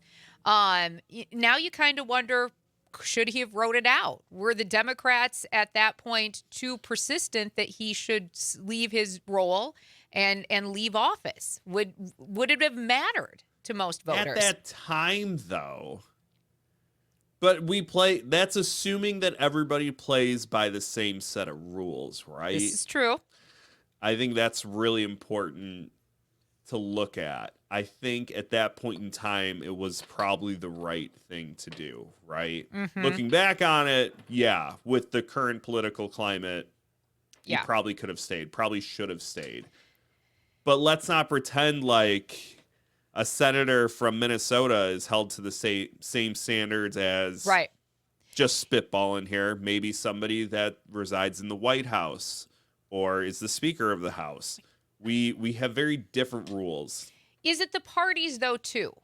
Right? Because we've talked about this. Yeah, The Republicans... it's the following. It will. The Republicans usually fall in line. If that is their candidate, it doesn't usually matter what scandals persist with that particular candidate.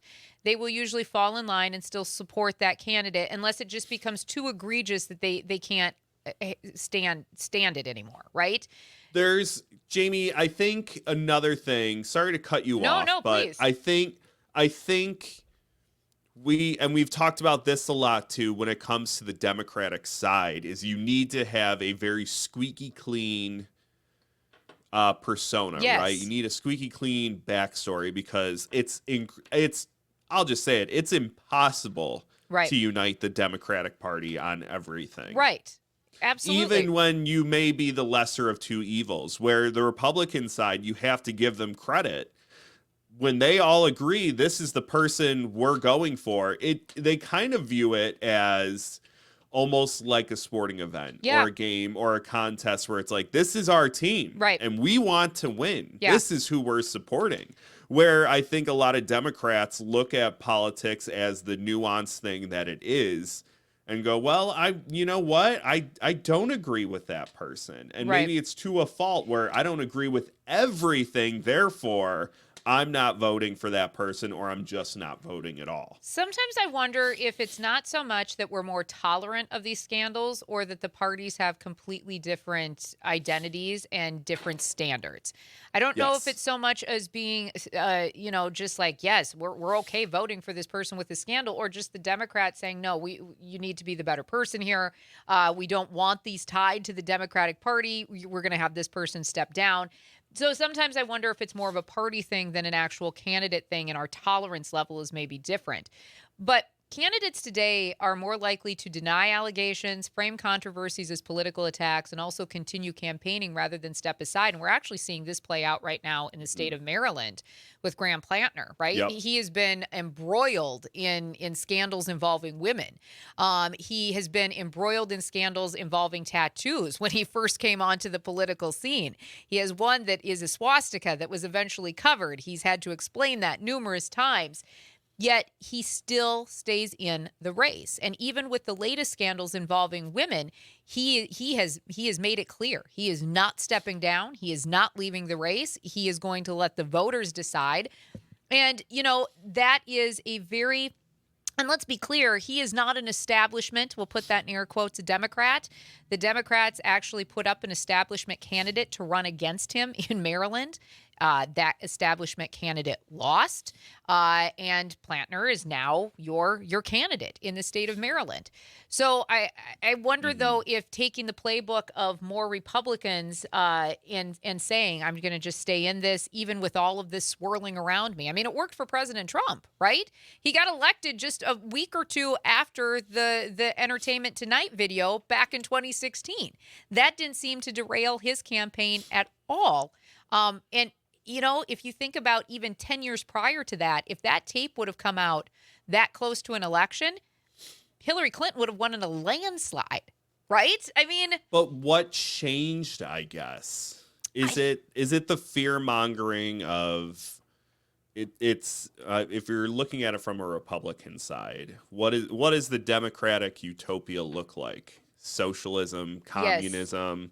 And we're going to vote for our guy or girl to combat that and anti-trans rhetoric. Sure. I think there's a lot of social aspects that come into that decision where they do ignore what the real issues are in terms of scandal, because scandal doesn't really exist right now, especially when it comes to a presidential race. And I want to point out and correct myself. Tony, thank you so much in our chat. It is Maine. It is Maine. Thank you very much. I had that written down, and then my brain went somewhere else. But a lot of today's candidates really are following this denial of the allegations. And analysts say that the modern media environment is also playing a bit of a role.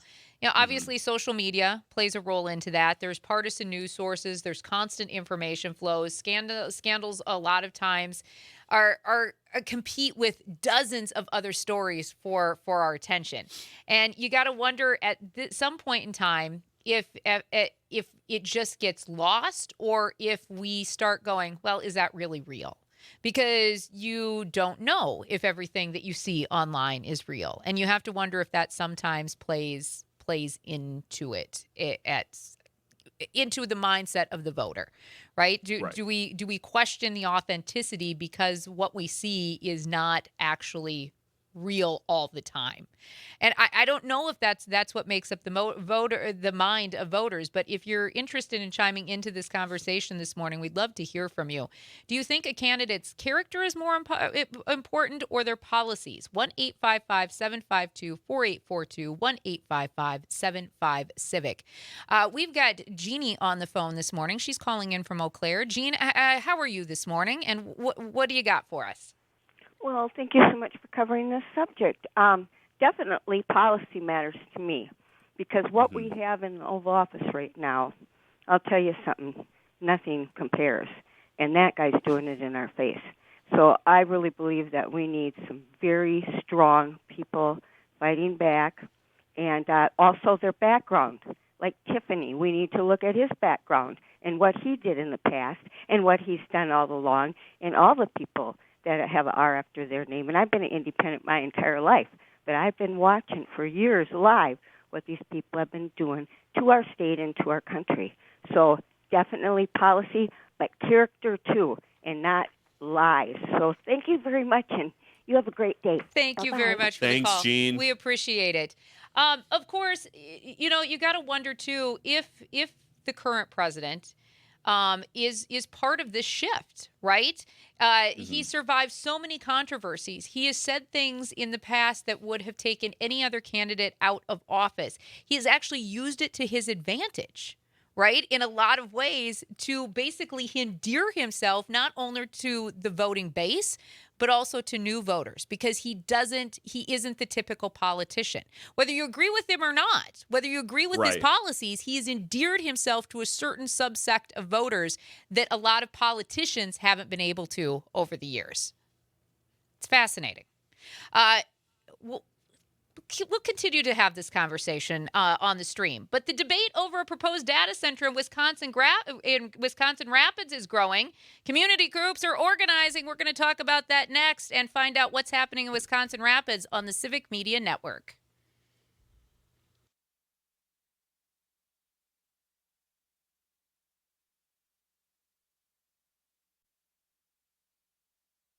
Local voices, statewide impact. It's Daybreak with Brian and Jamie.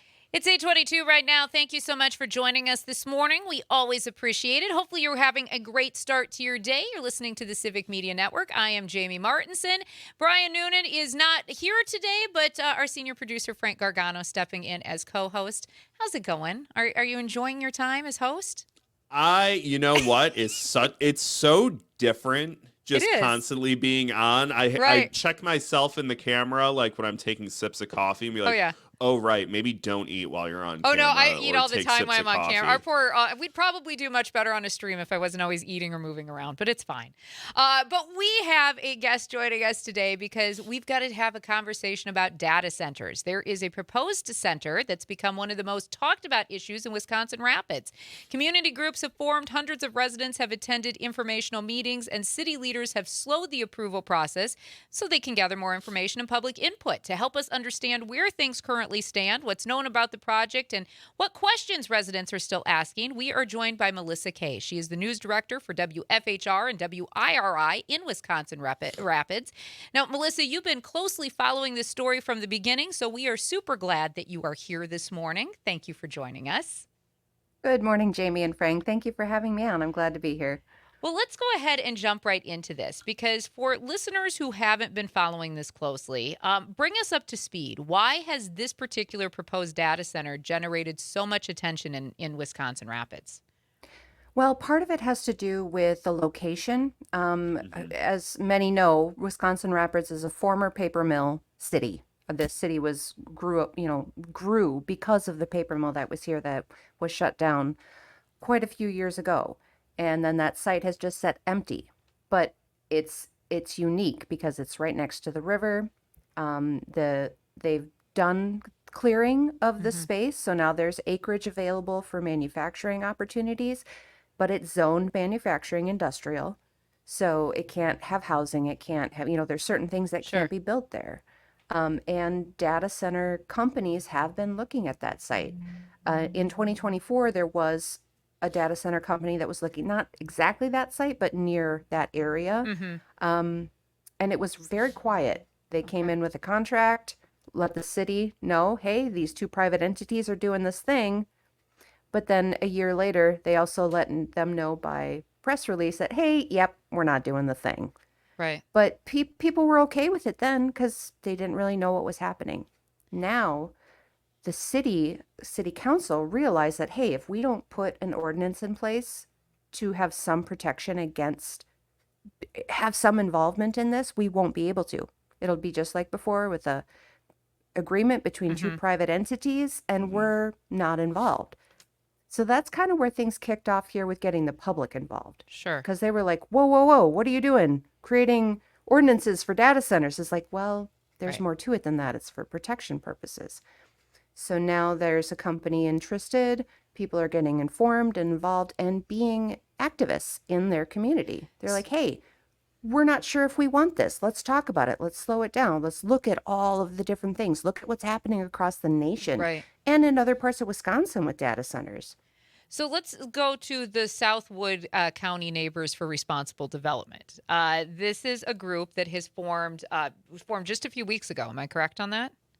In April. Okay. So And they seem to be drawing large crowds. How did they come into this mix, and what is their role in what's happening with the data center in Wisconsin Rapids?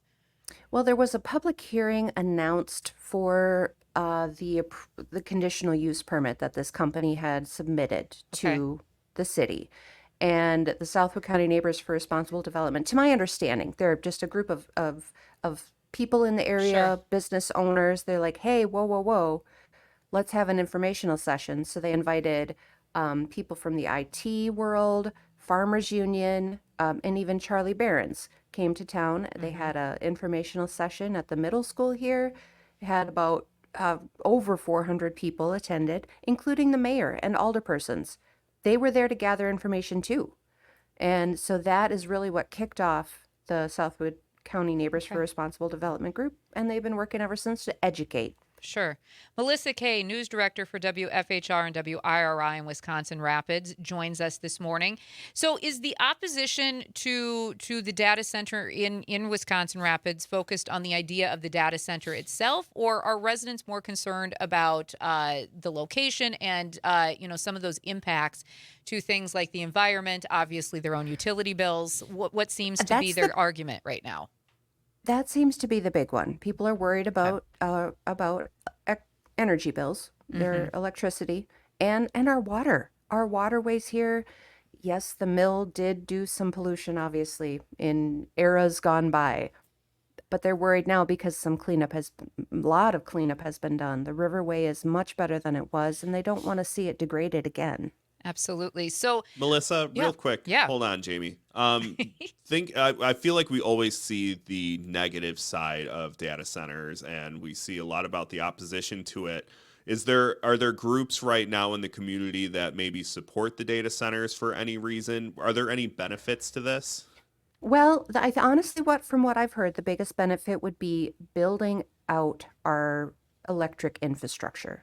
So the infrastructure would be improved over time because they want to start with one 50 megawatt building and they want to expand to 150 megawatts of power that will be needed to be able to accommodate that amount of power. They have to build out the infrastructure that would involve, the different utility companies.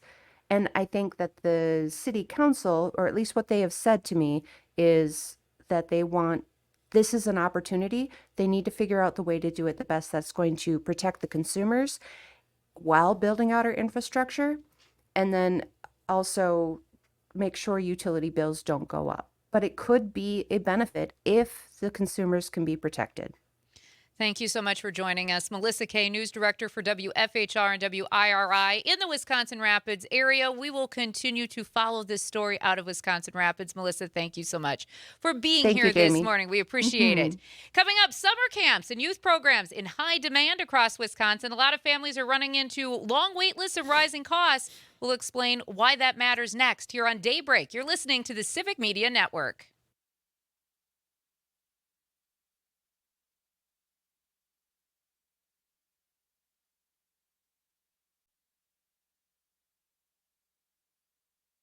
Wisconsin wakes up here. Back to Daybreak with Brian and Jamie. Good morning. Thank you so much for joining us today on the Civic Media Network. It is 8:35 right now. My name is Jamie Martinson. Brian Noonan is out today, but I am joined by our fabulous senior producer, Frank Gargano. How do you feel on the other side of the chair today? Like, this is a serious question because I've been in your seat, right? Like, I've been the producer, and so it's very weird when you have to, like, join the show, and all of a sudden you're there. I've noticed, like, I don't get to, because I do many things during the show when I'm not.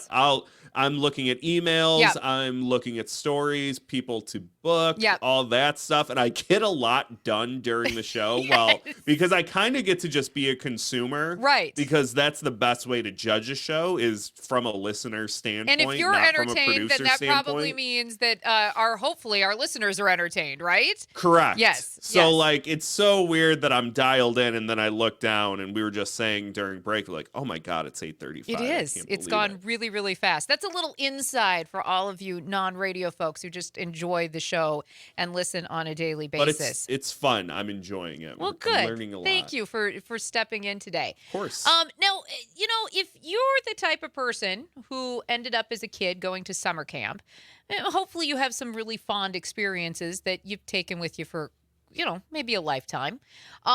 Sometimes it was day camp. Sometimes it was a sports camp. It might have even been scout camp or just a summer program that was your local school. Those activities, though, gave kids a chance to learn, make friends, and stay active while school was out. Today, a lot of Wisconsin families are discovering that those opportunities are becoming really difficult to find. In fact, a new study shows that demand for summer programs is growing, but a lot of parents are also running into high costs, long wait lists, and limited availability. And a lot of families are now struggling to access these resources for their kids during the summer. According to this study, about 1 in every 2 kids whose parents want them enrolled in a summer learning or enrichment program cannot get access to one in their local communities. Now, let me ask you, were you a camp kid? Did you have to go to any camp or any of the enrichment activities? You lost me at the word camp. Let me tell you something. I'm very much a city boy. I like sitting inside in air conditioning, doing city boy things. I like video games. I love going outside. I loved going outside and playing baseball with the other neighborhood kids, football, whatever. As far as camping goes, I'm not an outdoorsman by any stretch of the imagination. Hikes, no. Camping, not so no. much. It's just not me. You didn't do like football camp or anything? Yeah, I did football camp, and it's miserable. Well, I know Football that. camp's but... the worst. That doesn't sound fun. I don't think there's anything worse. Like now you've got me on. Now you've got me going. Let me tell you something. There are many things I wish I could turn back the clock on to go do. Playing football games in high school, I'd love to play another game. Sure. Put the pads on. But if that meant going back to football camp, I wouldn't do it. It would be a no every single time because those were the worst days in the world. Sports camps aren't generally meant to be fun, right? Like, they're generally not. Parker, camp for you? You're not done? Okay, go. What? No, all the basketball players got to have fun. They'd shoot around in the summer. Oh, yeah, we did camp for a week. We did shoot-arounds and we did some drills. It was a lot of fun. The baseball players where it's like, this is our off season. We get to enjoy. Well, yeah, they just wrapped up their season like a month before that. We get to enjoy our summer, and people are sleeping in. They're like, what are you doing? What do you mean? I have to wake up at 5:30 tomorrow morning to go lift, and then we have to go run, and then I've got to go put on my pads in 100-degree summer weather and hit the guy in front of me for 3 hours straight, and we're still going to lose most every game this coming fall. Well, now That what is kind what my of summer looks attitude like. is that? My God. That was I am realistic, if anything, Jamie, There you and go. that was the reality. But no, I'm not a camp person. But Okay. for anybody that is, I think that's great for you. I think you should have summer camps that are fun, that you enjoy doing. But it's kind of interesting to see that summer camps are turning into more of a luxury than They are. anything. They are, because it used to be a staple, right? Like it was one of those things you sent your kids to, even your local school where there was enrichment, daily activities, right? That was the thing. I did several camps as I got older that were more tailored to the things I was interested in. Now, I don't know if it would surprise the two of you to know, but I spent a glorious week at South Dakota State University at journalism camp. Wow. I've been a counselor for a journalism There, camp. see? What? You Yeah. were about to make fun of me. I could feel it. And Parker one-upped me on that one. I was just an attendee. Well, now I'm going to make fun of both of you. Hey, who wins this one? We weren't hitting big guys across from us true. lifting weights at 5:30. Well, we were sitting in an when were air-conditioned you, room. I was going to say, were you in high school? Yes, high No. school. I No, was it in was- high school. Well, while you were a Yeah. you were a narc, Parker. You were a counselor. Yeah. Yes, I went to debate camp as well. I don't know if that would surprise the two of you either. My That God. was- And that then was you what I one was up expecting you Parker to say. again, and Jamie takes the crown back for nerdiest comment of the day.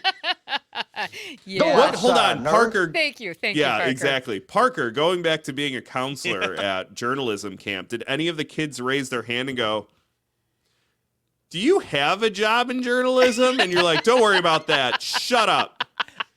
You don't know what you're talking about."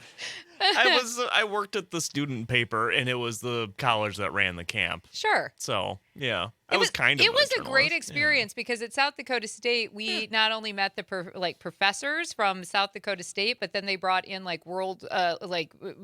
nationally known a couple of nationally known journalists to do workshops with us. So it was really an awesome experience. Then we also the next year got access to our politicians who were serving in local government on the state level. So that was also really, really cool to be able to go spend a day with them, intern, and then get access to newsrooms across the state through that particular camp. Look at how excited you're getting. I know just it was thinking so about it was so exciting. But when it comes to camps right now in Wisconsin, families are saying that cost is the biggest obstacle for kids to have some of these same experiences, right?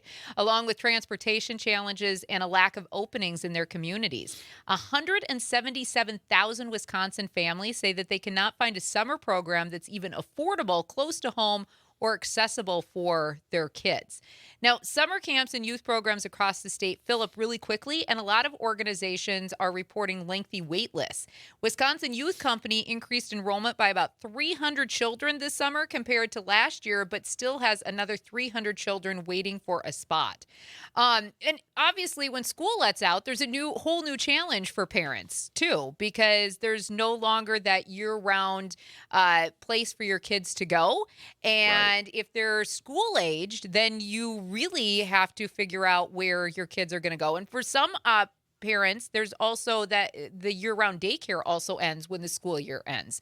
So parents really do become in a pinch because parents can't just take off work because their kids don't have anywhere to go. And if we're talking about these types of wait lists, and I would be interested to know, why are there so many wait lists? Is it just because of the need or because it's harder to find people to work in these programs all summer long? Or what? Why are we seeing such wait lists? I guess would be my next question for some of these programs, because it seems like for anybody maybe going into teaching, and maybe the pay isn't that great, right? If you're going to be a teacher, maybe you need something that pays a little bit more than what some of these programs can. They don't offer any reasons as to why the wait lists exist right now. I mean, look at camp culture. How much has that declined? Sure. Because it isn't, we're in the digital age now where camp culture isn't really a thing. I feel like I don't really see it, and I don't know many people that send their kids to summer camp. Yeah. Whereas, like, if you watch a movie from like the 80s and 90s, kids went to summer camp all the that's more time. of a thing. Yeah. That's what I mean. So I'm sure there's less and less of them out there. Yeah. Because I mean, how it can't be, if you're looking at it from a capitalism standpoint, how successful of a business model is running a summer camp, and how much time and effort goes into I that. can't imagine that kids, even if it's a day camp type thing, really want to go and be away from the things that they know on a daily basis. You would have to try. I mean, I know a lot of middle schoolers, and you have to try really hard to pull them away from the devices and the things. I mean, according to this particular survey, an average 7th grader is spending about 9.5 hours a day tethered to a screen. 9.5. That sounds about right. But you look at what we do on a daily basis as adults for our jobs. I mean, it's not just always being on a screen because you're playing a game or you're watching something on social media. Our entire lives revolve around a screen or doing something on a screen, whether it's our phone or whether it's looking something up, whether it's for us editing audio, editing video, or any of that. We're always tethered to a screen. So it's interesting that kids are already at 7th grade falling into that same trap. And I think, too, when you talk about these camps, even if it's a sleepaway camp, if it's a day camp, there is opportunity to pull away from some of those things. How many kids, though, are interested in doing that? I feel like that would be the hardest task running one of those, is trying to get the kids to, like, put those devices down, to go and do those enrichment creative activities. If they're allowed to even have them at the camp. You know what I mean? Which I don't think you should be if the whole goal is to disconnect. I mean, if I was a kid and my mom was like, hey, you're going to camp, I'd be like, no, I'm not. I'm keeping my phone. I'm keeping my tablet. I'm still connecting with my friends. I'd rather do that. I don't want to go to camp, but that's just me. And I'm sure a lot of kids feel the same way because you have a supercomputer in the palm of your hands, especially if you have a phone. Right. Middle-aged school kids. Yeah. Yeah, they're going to want to do that much more than go play a game, right? I mean, they just are. There's a lot of program leaders who say that these summer camps, again, whether it's a day camp, something specific to a sport, whether it's a sleepaway camp, they actually help reduce some of that isolationism that kids face and provide an alternative to spending hours on their phones, their tablets, their computers, and on those video games. It's absolutely the right thing to do. I would if let's say I had a kid and I could afford to do this, I would love to do that just because we are in such a digital age. And Gen Z, so like you grow up with the technology. There was a period in time where I didn't have this thing. I had, a flip phone and I couldn't do everything. So I think nowadays with social media and everything, I think having that time, they would look back on their childhood and be like, wow, I'm so glad I was able to do that because now as an adult, I can't get away from the screen because this is my job. And I find Gen Z very, very fascinating because Gen Zers are the first generation that really had everything at their disposal, right? Yep. I mean, Parker, you're 23. That you don't remember a world without Google. You don't remember a world without smartphones. Obviously, they've progressed over the years. Yeah. But you don't remember a world without tablets or laptops, right? Like, there's just not a time when we had an iPad for most of my memory. We've had at least an iPad in the house. Sure. Yeah. I mean, and my kids are exactly the same, right? Because it was just the generation they grew up on. And I think that some of that interaction is so good for kids. And I'll honestly say, yes, I'm as old as dirt at this point. And I remember, I remember going to journalism camp and debate camp. But I also remember the people that I met there and the experiences and the things that I learned at those camps. And yes, they were very specific to my taste and the things that I liked. But that's the point of some of these camps, that they should be tailored to what our kids like and give them a new experience. And the fact that our families can't even afford it or have access to this feels like a rite of passage for a lot of kids, right? In some way. And it's another one of those things that I feel like is getting taken away. Coming up, wrestlers body slamming opponents between bookshelves and then stopping to read a children's story. This is real. It's called Lucha Libro. Kids are loving it. We're going to talk about that next. It's the Civic Media Network.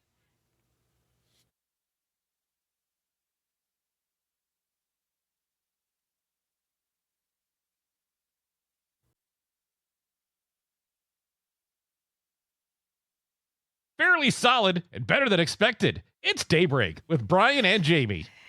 It's 8:52 right now. Thank you so much for joining us this morning. You are listening to the Civic Media Network. Brian Newton is off today. Frank Gargano, our senior producer, joins me as co-host.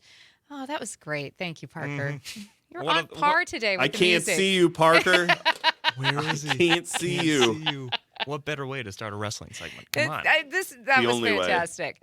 So let me ask you guys, what happens when you combine a library, story time, and professional wrestling all in one? Any A ideas? lawsuit? A paper cut? It's actually An in-school suspension? Yeah. what it actually is a new program called Lucha Libro, and it is doing exactly that, bringing wrestling rings and children's books together so that kids get excited about reading. And obviously, very unusual, but families are loving this new program. This program combines live wrestling matches, story time, and audience participation, creating an experience that is like part library event and part wrestling event, all at the same time.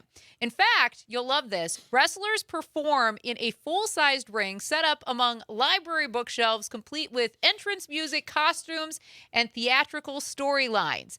Between wrestling matches, performers then read children's books aloud and interact with the very young audience members. One fan favorite goes by the stage name of Llama Jack. He reads from the popular Llama book series before he jumps back into the wrestling ring. Now, this program is designed to reach kids who might not be drawn to traditional reading programs. I love this, and shows that books and learning can be fun. Now, what I appreciate about this the most is it obviously is very unorthodox. I had a very reluctant reader. My Dexter, in fact, my husband did not think Dexter could read until he was about 6 years old. While in fact, Dexter had been reading for almost 3 years. Dexter was very self-conscious because if he couldn't say his R's really well when he was very little. And so if he mispronounced something or if he got a word wrong, he was very self-conscious. I get it. So my mom and my husband did not thought there was something seriously wrong with him, that he could not read. In fact, he read to his brother and me all the time. And we heard all of the Lama books, and we heard all of the Pigeon books, the Pigeon series, if you remember those. I think I remember that, so good. I remember seeing it. Pigeons are great. So we would read all of those. And then when he was about 6, he finally ventured out to one day in his squeaky little tiny voice read aloud to his dad. And he was like, "See, Dad, I can read."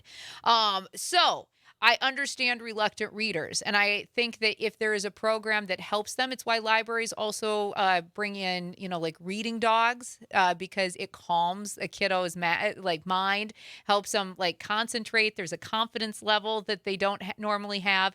So, whether it's reading dogs, whether it's something else, or it's, people wrestling in a ring, getting kids excited about reading, I think that's awesome. I think this is cool. I think it's awesome. I'm going to play devil's advocate here.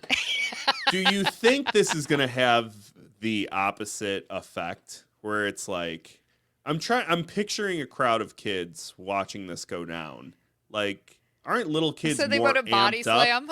Yeah, I don't want to read now. I want to go body slam somebody. Me and Tyler are going to go wrestle now. I'm not reading the book. What I love about this is I was watching some of the videos from some of these events, and I was looking at some of the photos. I mean, these characters will go full out into this, but then they get done in the ring and they literally pull up like a stool or a chair and they're like, "All right, let's read."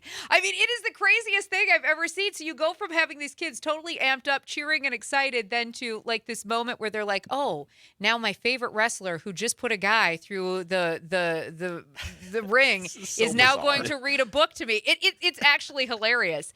Llama Jack just threw some other dude into a table. Now it's time to go read a paragraph or two. I don't know if it's like WWE style, but I think they keep it in the ring. But at any rate, organizers say that the goal of this is to improve literacy, but also to help libraries attract new visitors and create positive experiences for families.